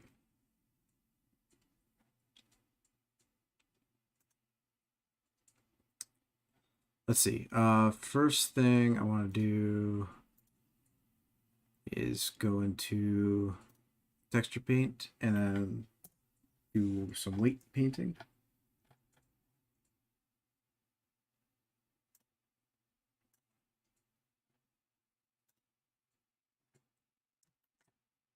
I'm just gonna draw some stuff there just so we can get the group assigned. Then I'm gonna apply a subdivision modifier, like 2 steps, I think. And then just add in another subdivision. That works. And then if we turn on, if we go to our geometry nodes, we can use the weight painting.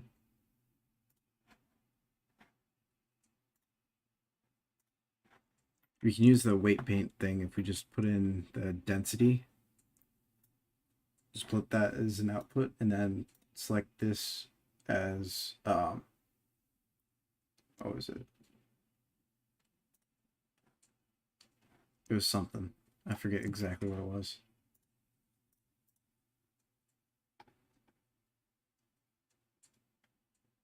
Where is it? I'm stupid.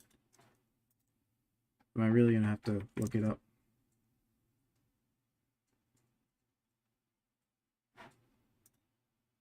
Vertex group.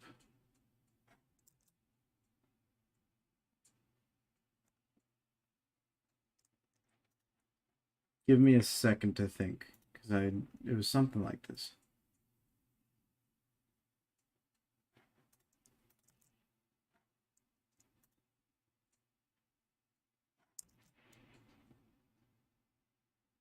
Do we need to add in like a Boolean thing or something? Oh dear.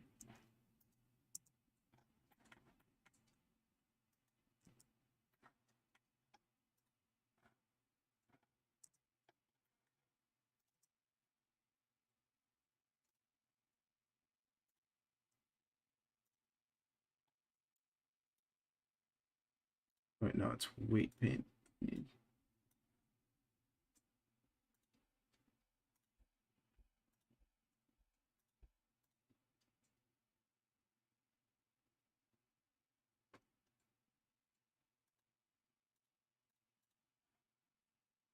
What the fuck? Why am I forgetting this? I know it was pretty easy.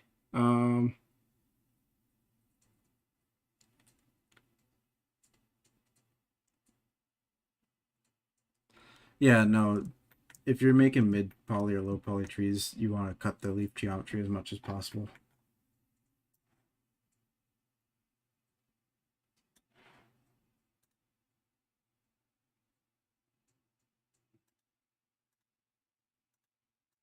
Fuck, man. I can't find where I used to. This is embarrassing.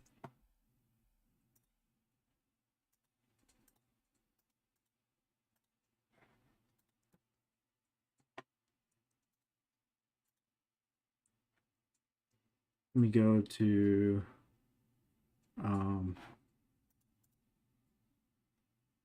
where was it? Oh, here it is. I know I did some stuff with this. I just need to check on what I did.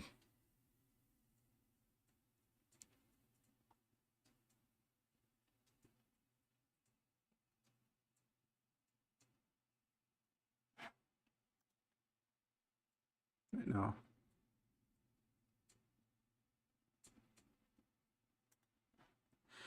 Oh my.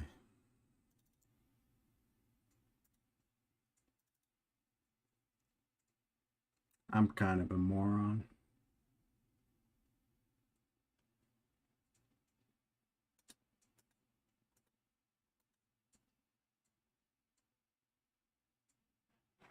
Oh well.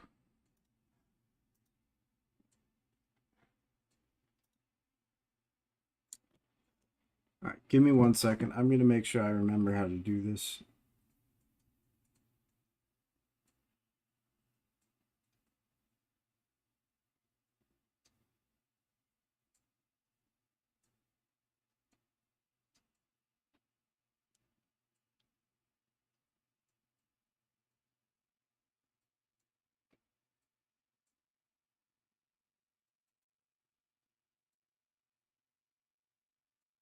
Sorry about it, folks. I kind of embarrassing.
Oh yeah.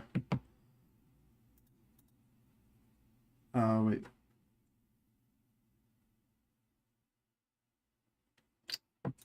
Here, let me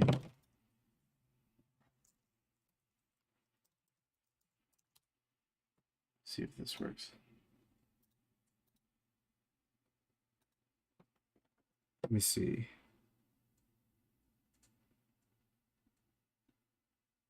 Check named attribute node.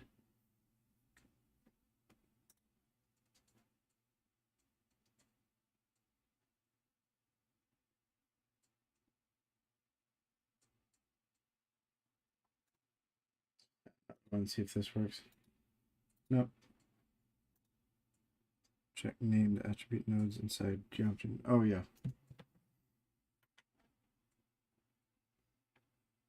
Let's see.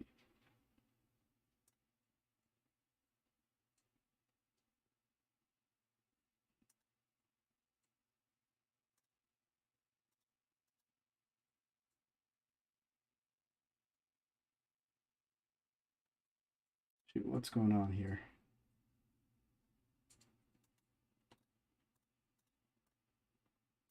Named attributes used. I used to be able to just select them right there, I'm pretty sure. That's very weird.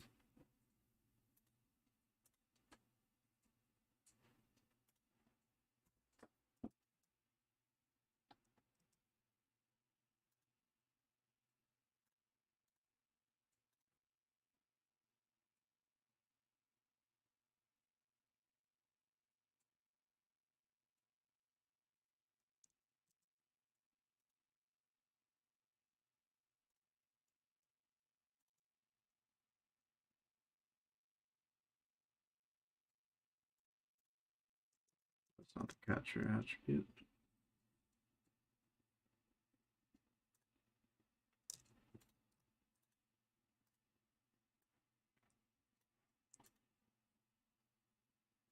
I hope this works. No.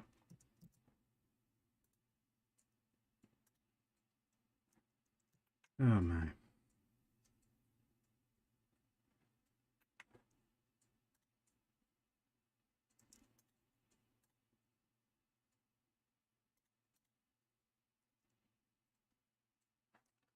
Oh dear. Okay. Well, unfortunately, that seems like I'm either just a moron or I'm forgetting something pretty strange. We can procedurally mask it. I'm going to. This is really bugging me. This is really bugging me. But for the sake of brevity, I think I'm just gonna research that later. Oh well. I know I was able to do it at one point, but I should have researched that beforehand. Or is it? Okay. I'm just gonna grab in a position. And then I'm going to separate, where is it? Vector, separate X, Y, Z. And then utilities, math. Actually, let's map range.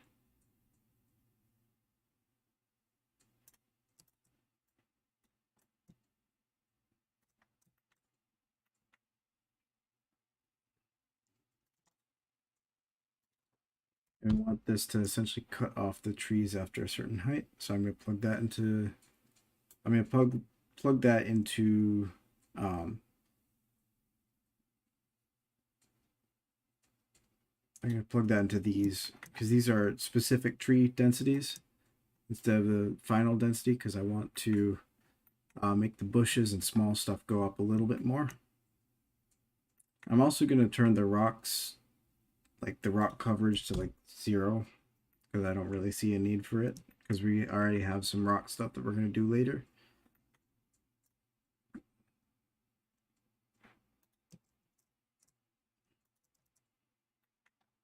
I'm just going to turn the undergrowth.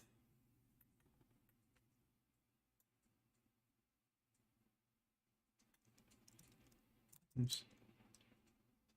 Utilities, math, multiply 3. I'm just going to turn this off so that it will be a little bit faster. Let's turn this on so we can see sort of where that's going. I actually like that. That's a pretty decent. That's pretty decent. Next thing I want to do is I want to grab our flow. So I'm going to just plug in the vector here. And then this vector is going to be our UV map. So I'm going to use that vector to map our texture, like our flow map texture. Oops.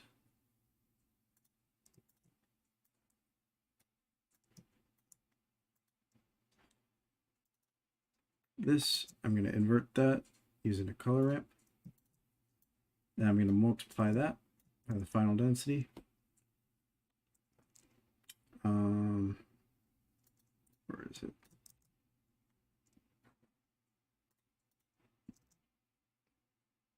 Utilities, math. Multiply by this. Then I'm just going to crush these values in a little bit. Let's add in some subdivision and let's render this out. Always uncheck view overlays before you render stuff, just because it's pretty good.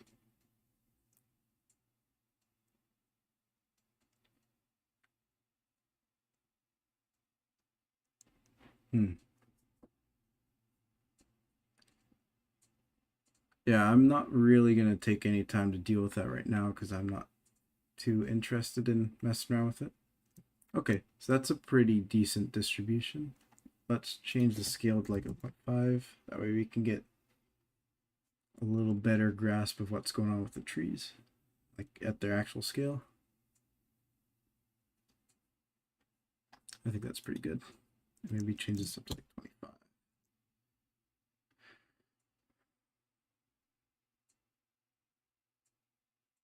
That way it's a little bit of a softer drop off.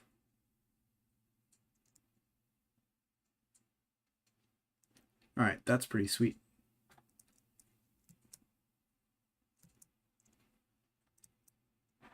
Let's also turn on our cube and our gobo just to see what our lighting looks like in full view. I think that looks pretty neat. The cube's a little heavy on the volumes, so I'm going to turn that off.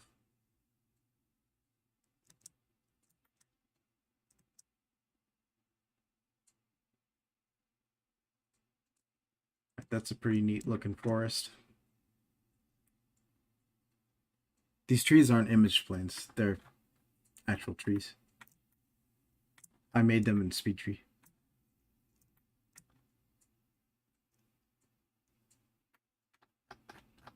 We are utilizing Blender's instancing system to the fullest here.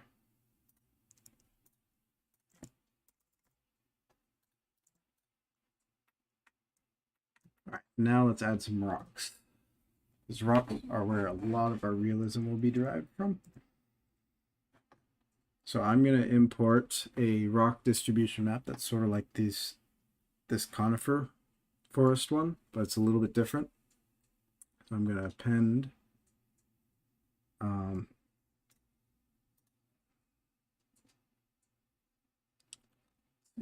it's in here. One of those rocks, rock distribution, and then we're going to go into our node tree and get rock distribution, group, rock distribution. I'm actually going to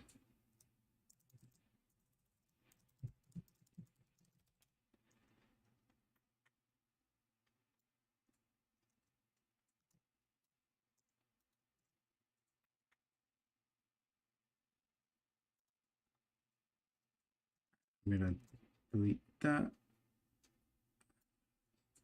because we only need one join geometry.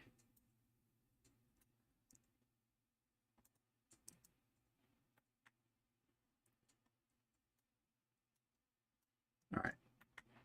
So I'm going to use a join geometry node. Then this vector is going to be our UV. And then I'm going to change our texture to be the one that we are using here.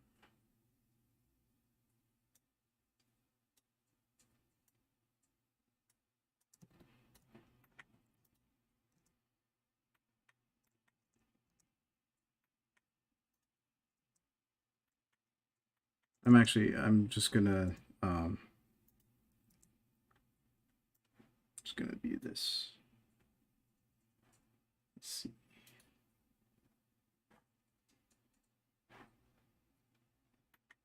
Oh.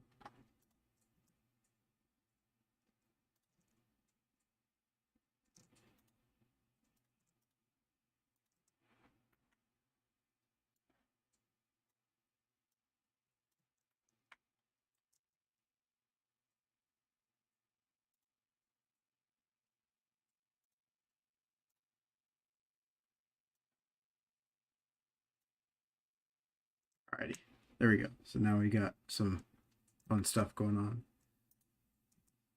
Let's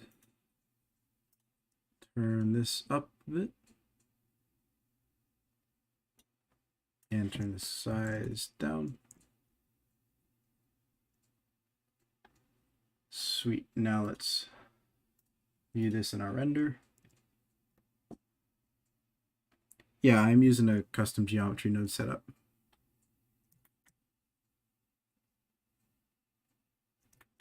Boom, we got some rocks going. They are looking pretty sweet. We're going to need to do some color correction for these, by the way. Just FYI.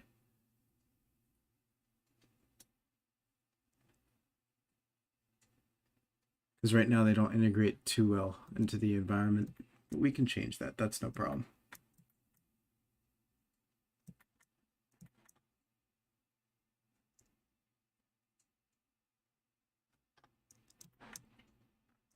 I specifically made it so that it was pretty easy to do that. All right.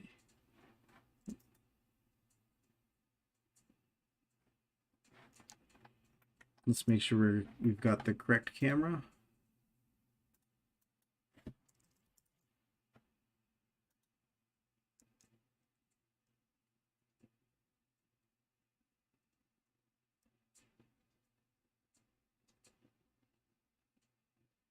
Give it a minute.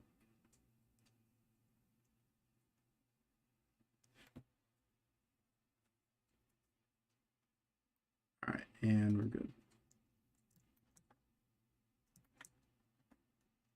So we got a lot of these little rocks down there.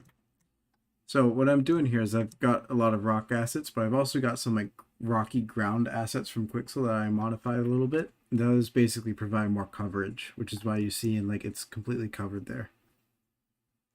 So I'm going to turn this off.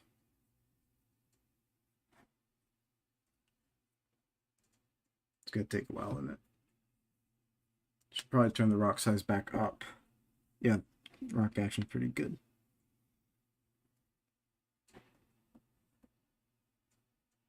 Oof. Oh well. I guess you just kind of got to deal with it sometimes. I was kind of a moron. I would have turned this up, this rock size up, so that I would have gotten less rocks. That way it wouldn't have frozen when I tried to turn it back down. Let's just see if this is going to take a reasonable amount of time or if it's going to be a bit of a pain.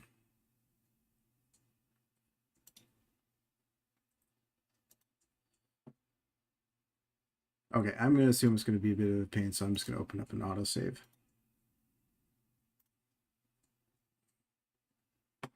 At most, we'll lose like a minute of work.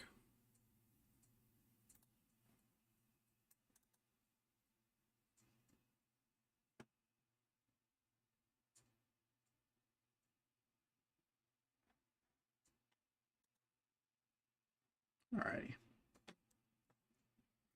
Might change this up to... No, I'm going to leave it like that. I'm also going to add in... I'm just going to pass in the normal info.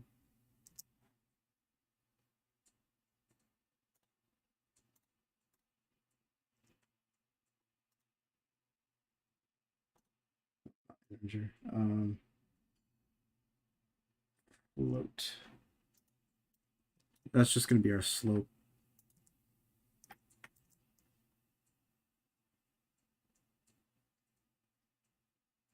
Then utilities, I'm just going to use a math.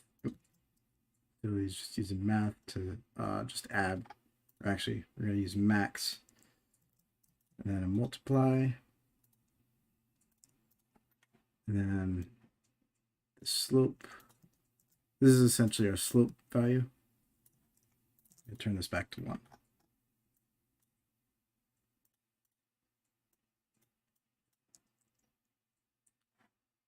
Let's turn this on. Oh, that's a lot of rocks.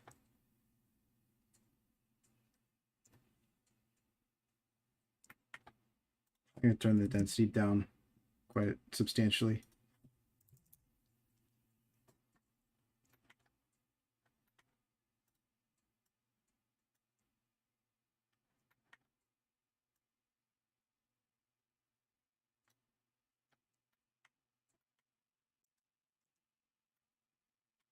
Oh, that might be why. So, okay, that's the position. We actually need the normal.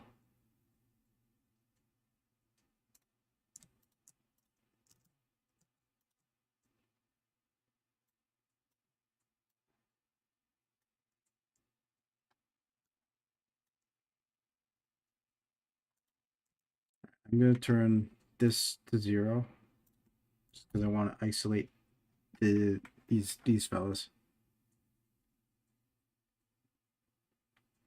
I essentially just want to get as many rocks on the slopes as I can.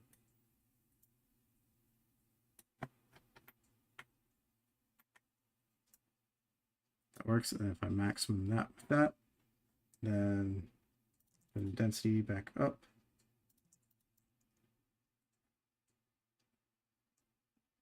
Might get something resembling what we want to get.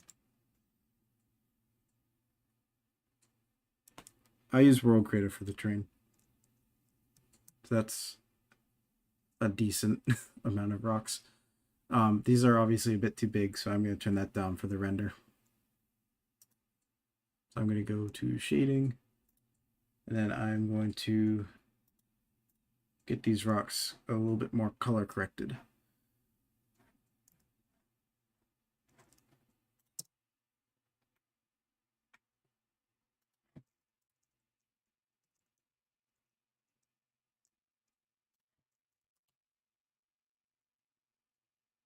Okay, that's actually like surprisingly good.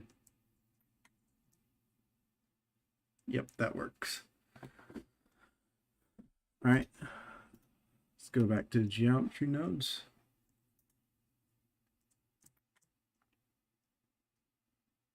And let's turn the size down. Here go 0.5.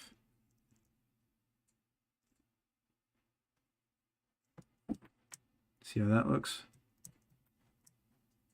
That looks pretty reasonable. In fact, that might be good enough for like a final render. Maybe. Maybe. We'll see.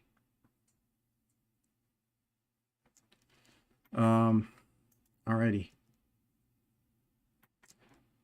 I am going to turn this off.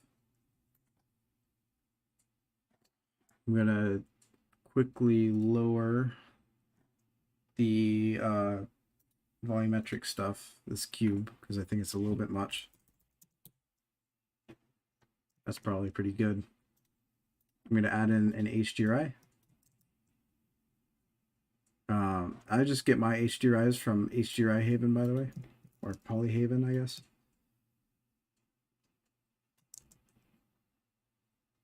Color, shader, background.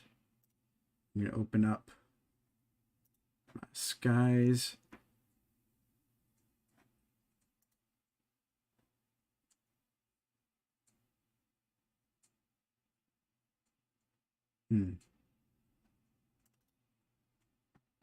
I think this evening road one is pretty good. We'll see.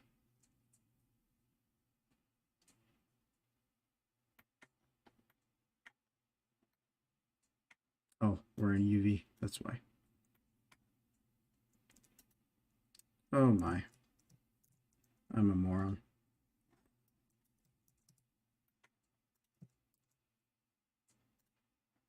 Open. Texture. No, skies. Evening road. Pure sky.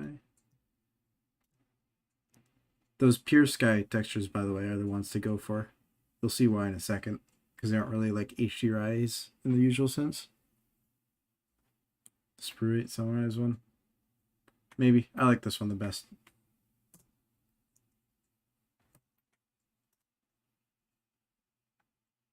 And you can always like match the lighting and shit.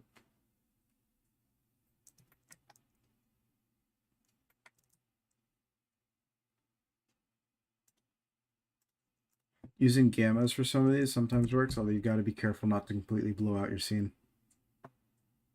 This one's got very soft lighting, so that works a decent amount.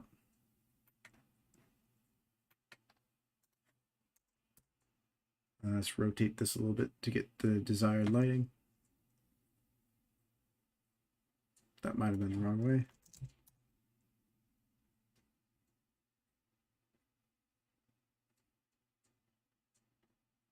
Okay, that looks good. And then let's add in a sunlight. Sun. Then we're going to rotate that so we match it up because this is really soft. So we need the sun to be pretty bright. And also a little bit yellow.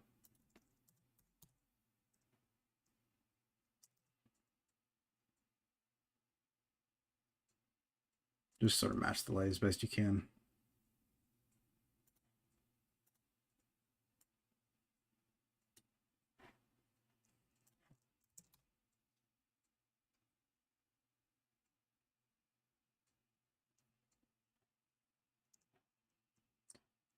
Alrighty, that's pretty cool.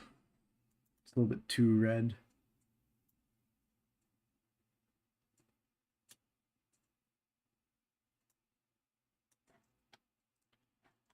Alright, sweet. Let's mess with these volumetrics a little bit.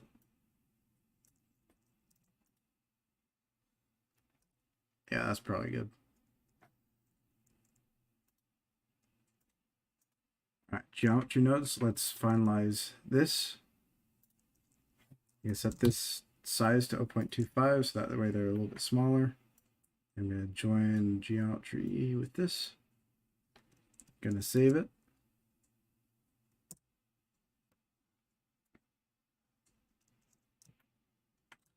And let's give it a render. Let's give it a render. I don't think this is going to be the final one, but it's always good to try. And this is going to take a little bit to load, so any questions in the meantime?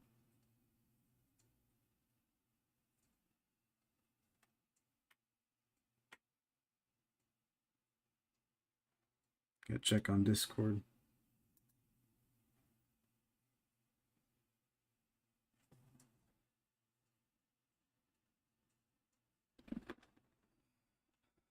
Usually if you can get past it loading slowly, you'll be fine. So I'm just going to give it a second.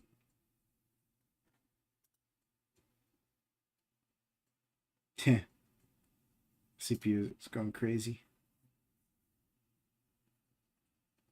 What render res am I doing? Just 1080p. Alright, I think we're good. Just takes a little while to load all the terrain and such.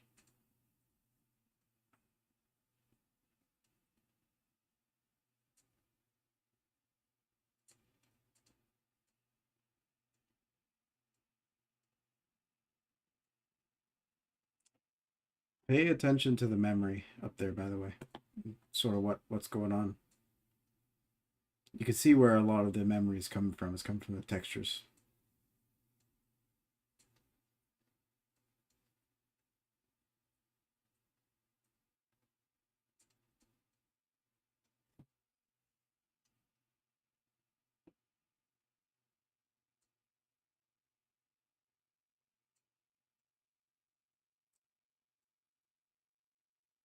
Alright, come on, let's go.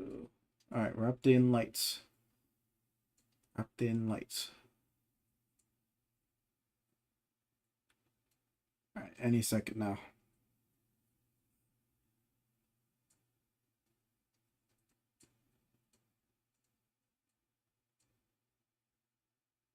As you can see, this uses a ton of memory, so you need a pretty beefy card. Or you need to render it on your CPU. That also works.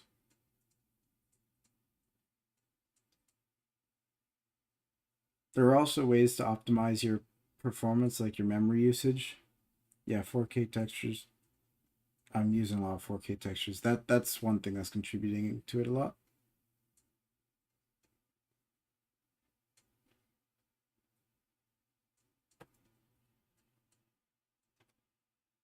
All right, let's see how this looks. I'm expecting it to be about 8 out of 10 in terms of render quality, just because it was done in tutorial on the fly. But I might be pleasantly surprised.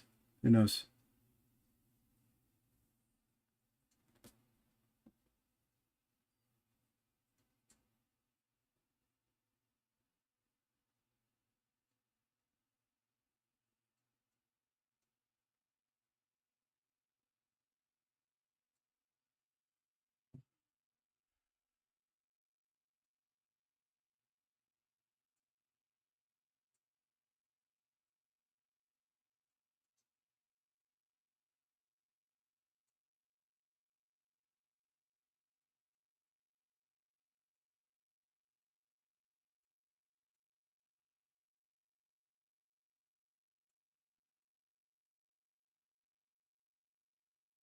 How do you guys like it so far? That's kind of the important thing here. You all been actually listening to it. I think it looks all right. It's not too great. I'm probably gonna cut off the stream here, maybe, because I don't really think there's a whole lot more interesting information to be gleaned from this. Just because it's not. A lot of stuff after this is just tweaking values and such. I mean, I've already gone through all the major steps.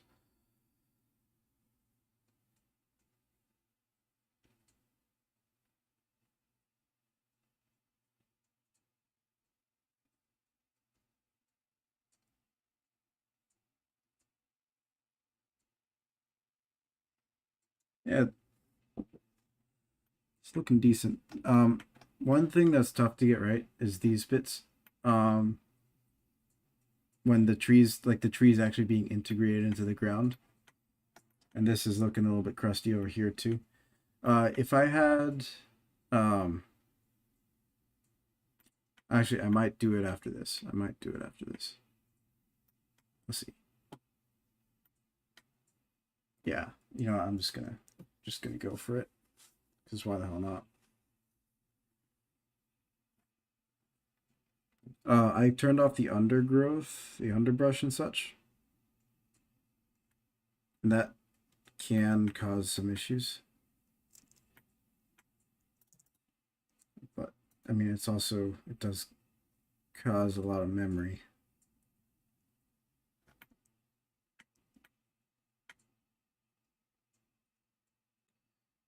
Alright.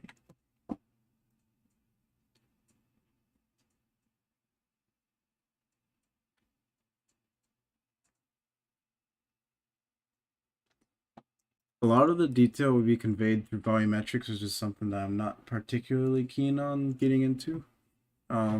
Especially because I'm sort of running out of brain power right now. Maybe we can do some fun stuff.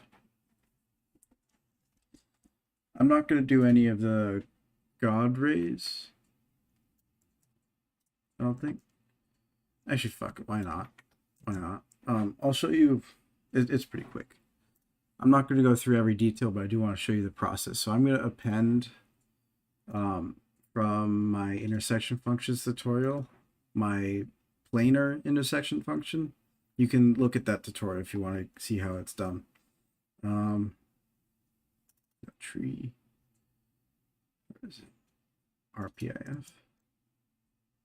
Group. Essentially, this is going to allow us to have our gobo compute or use that to compute some light rays, some shadows, some god rays. All right, so we need ray origin is going to be our position. Where is it? Geometry, position. Redirection is going to be our light direction, so that's going to need to coincide with our light here, or our sun. So we need to use a combine XYZ and a vector rotate.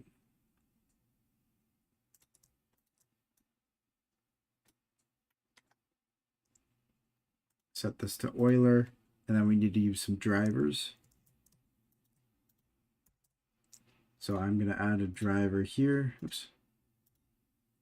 It's going to be a sun. And an X rotation. And then we're going to do the same thing with these other ones for Y and Z rotation.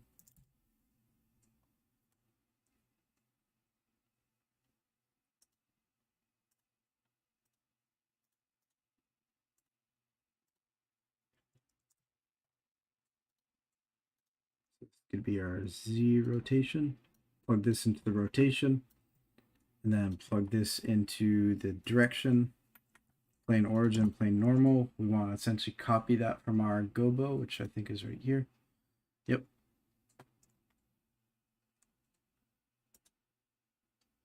So we're 100 meters up.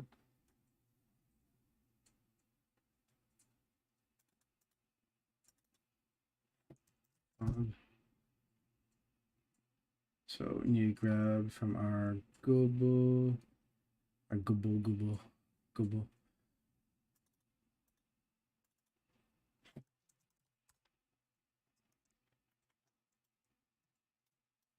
So we need to grab this texture. So I'm going to group that. I'm just going to call this gobo clouds. And then we're gonna need to grab our fog. Plane origin is gonna be 0, 0, 100. And then we're gonna multiply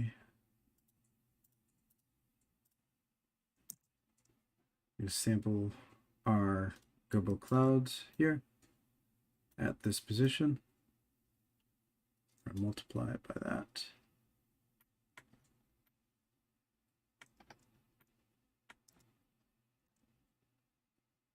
Shit's going nutty.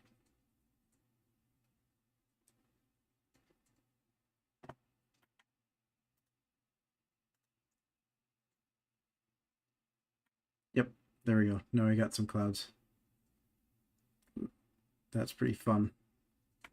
Well, not clouds, what am I saying? Like God rays and shit. If you add like a power node, you can sort of mess with it a bit.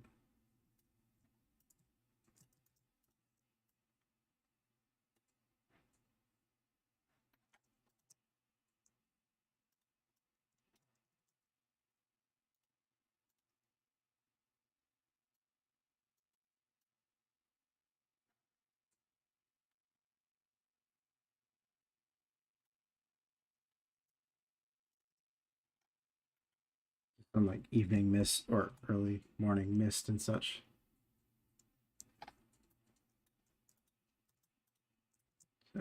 Texture, just add a noise texture.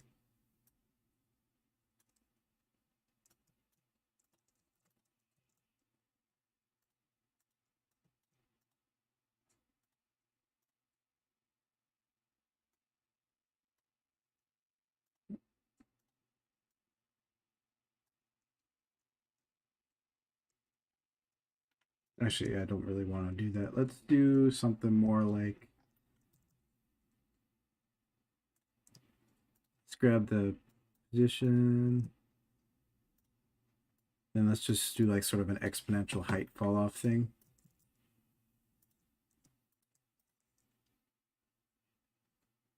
Power.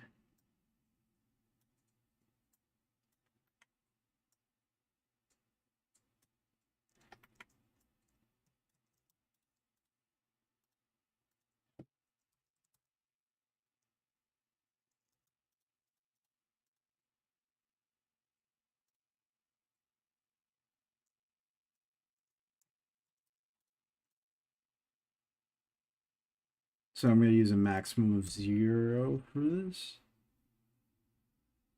Oh no, sorry, maximum was 0 for this. That way I don't get any crazy weird shit going on. That's a little bit of a harsh fall off.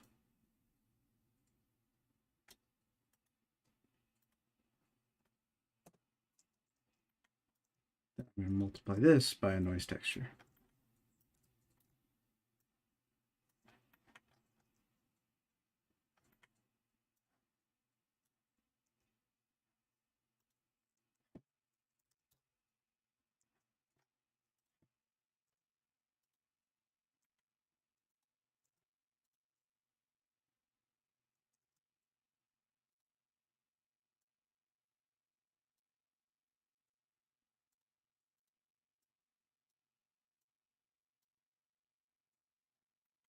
We got some like fog shit. I'm gonna add just a little bit back to it.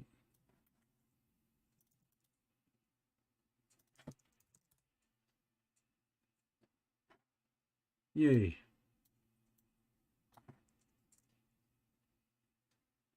That looks pretty neat.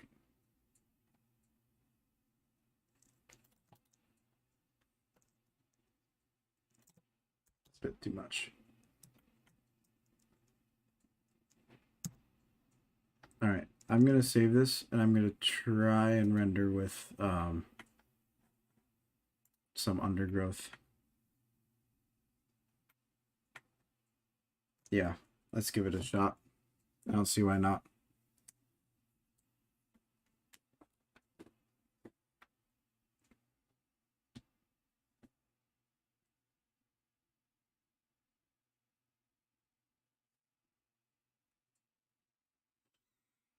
How are your guys' days?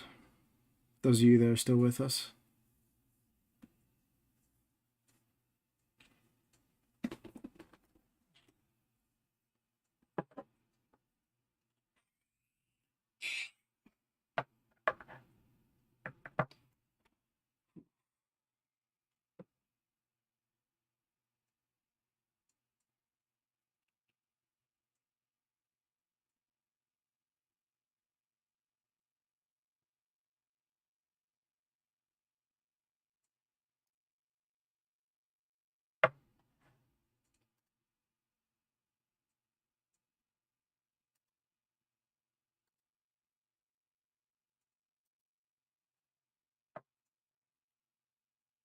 Sweet, we're actually loading stuff in, so I think we're gonna actually be able to render this.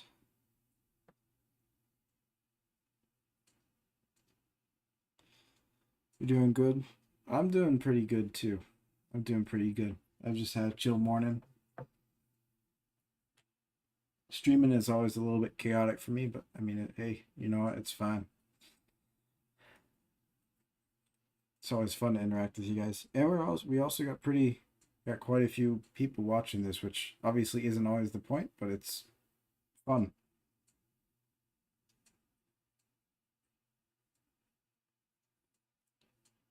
Doing good. Have you on in the background while I work. Thanks for the tips. Yeah, man, no problem.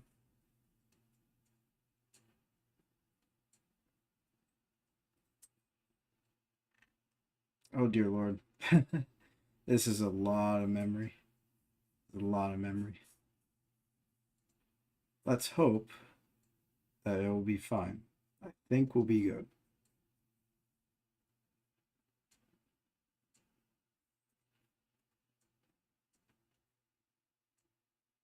Yeah, it's one of the higher memory scenes I've seen. 14 gigs, probably as high as I've ever gone, really. But it's actually rendering out pretty well, so we're doing fine. All that matters is the end result, guys, right? So.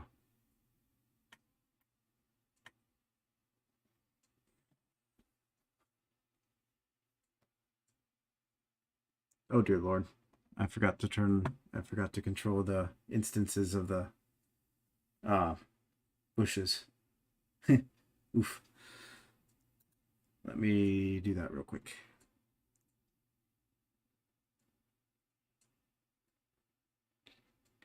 Yeah, I'm experimenting with the timing for these sorts of things because obviously I liked 5:30 Eastern, which I usually do, but that I think isn't the best time, especially because most of my audience is European.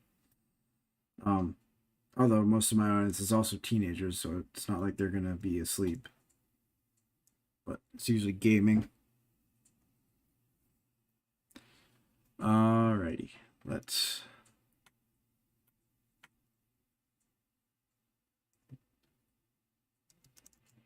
control this a little bit better. I'm gonna change this map range slightly, so we're going up like 35, maybe. I also want to. I think it's also a good idea to make sure we're not getting trees on too steep of slopes. So maybe something like this.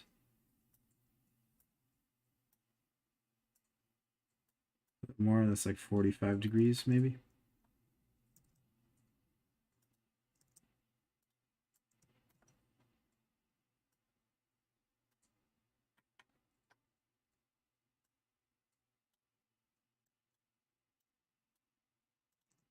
By one, that will be our undergrowth density.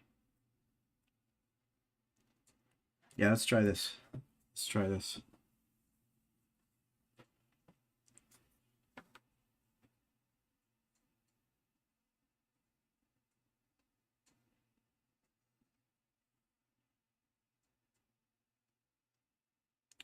By the way, if any of you guys are new to my channel and stuff, we have like um I have a pretty active Discord server. Oh my. Clearly y'all have found that. I'm looking at the Discord, like 10 people are in there.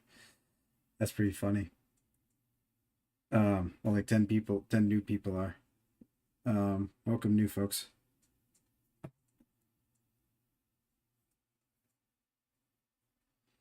Do you guys like this time, by the way? I know one person said it was a good time on the West Coast. It's pretty, I think it's a pretty good time for most people. It's like coffee time for the Americans, and it's like dinner time for the Europeans. Still a little bit late on the Asian side, but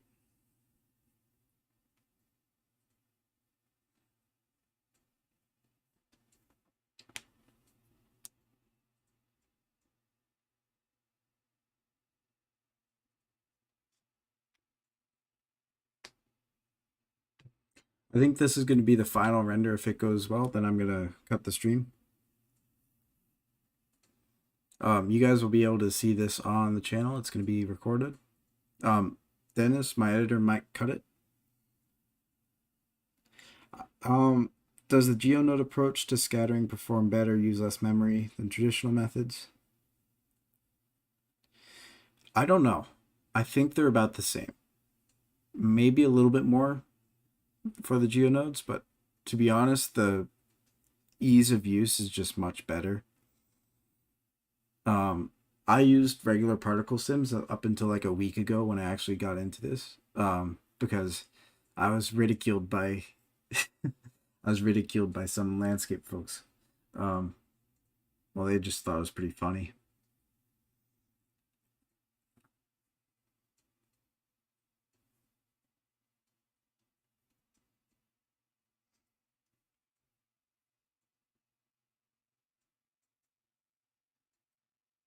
All right, I think this is probably going to be pretty sweet.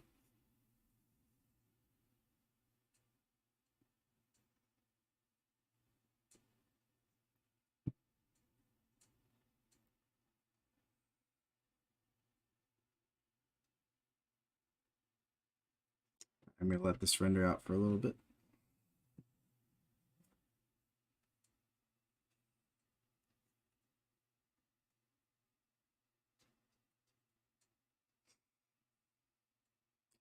It certainly allows for a lot more customization, and I know tools like Gscatter and Scatter5 are geometry node based.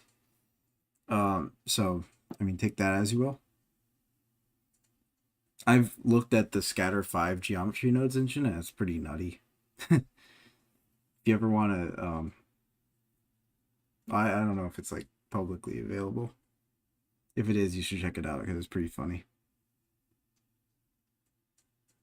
But yeah, I mean, it is a very powerful.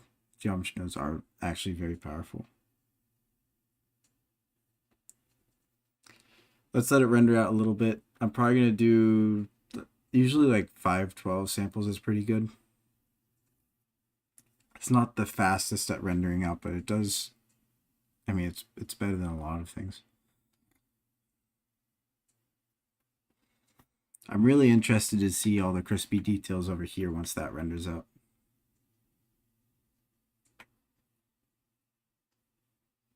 It's a shame most people have left by now because this is probably the best part. Oh well.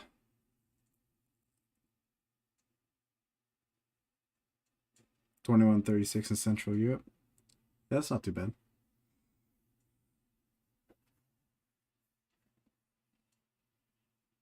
Yeah, the undergrowth really enhanced it. I'm glad I experimented with that, or ended up enabling it.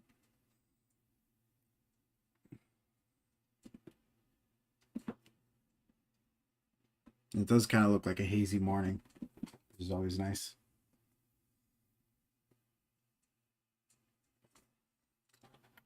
Something's up over here. I don't know what it is. Probably some clipping, which I don't know why, but it's bugging me.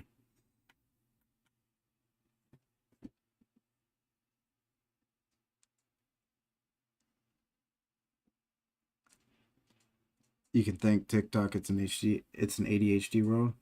Yeah. It is. It is very much an ADHD world. But honestly, I wouldn't blame anybody for not sticking around for what, 2.5 hours.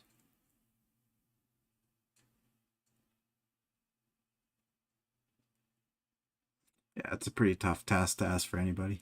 But hey, I like the results here. I think it's pretty cool.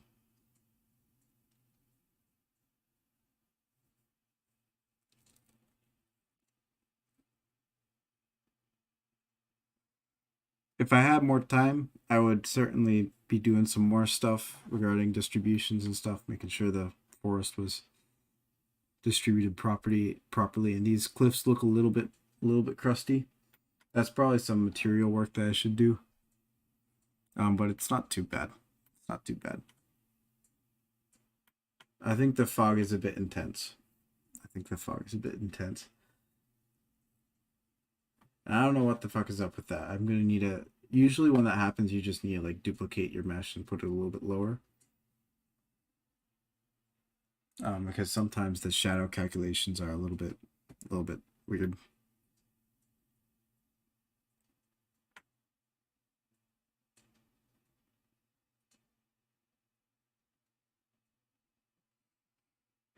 Yeah, 2.5 hours, relatively speaking, is pretty quick. But I mean, I don't know. I guess I've really only grown up in a world that's used to fast-paced content.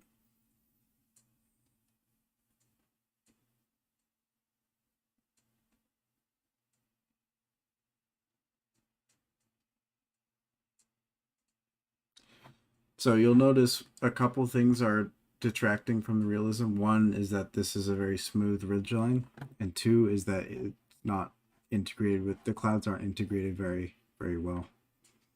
Um, that is something that takes some time to do. You can use the cloud shaders I've been working with on my channel. I have tutorials for that. They will obviously decrease the performance significantly. Just so you know. They are faster by a long shot than the alternatives, but they are also still volumetrics.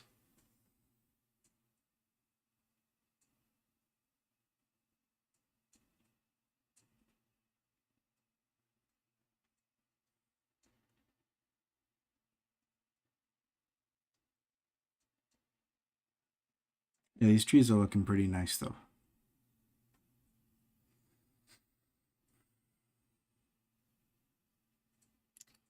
Alrighty, folks, I'm going to cut the stream here because I think that pretty much all that I really want to cover has already been covered. So I really appreciate everybody who's still here for tuning in.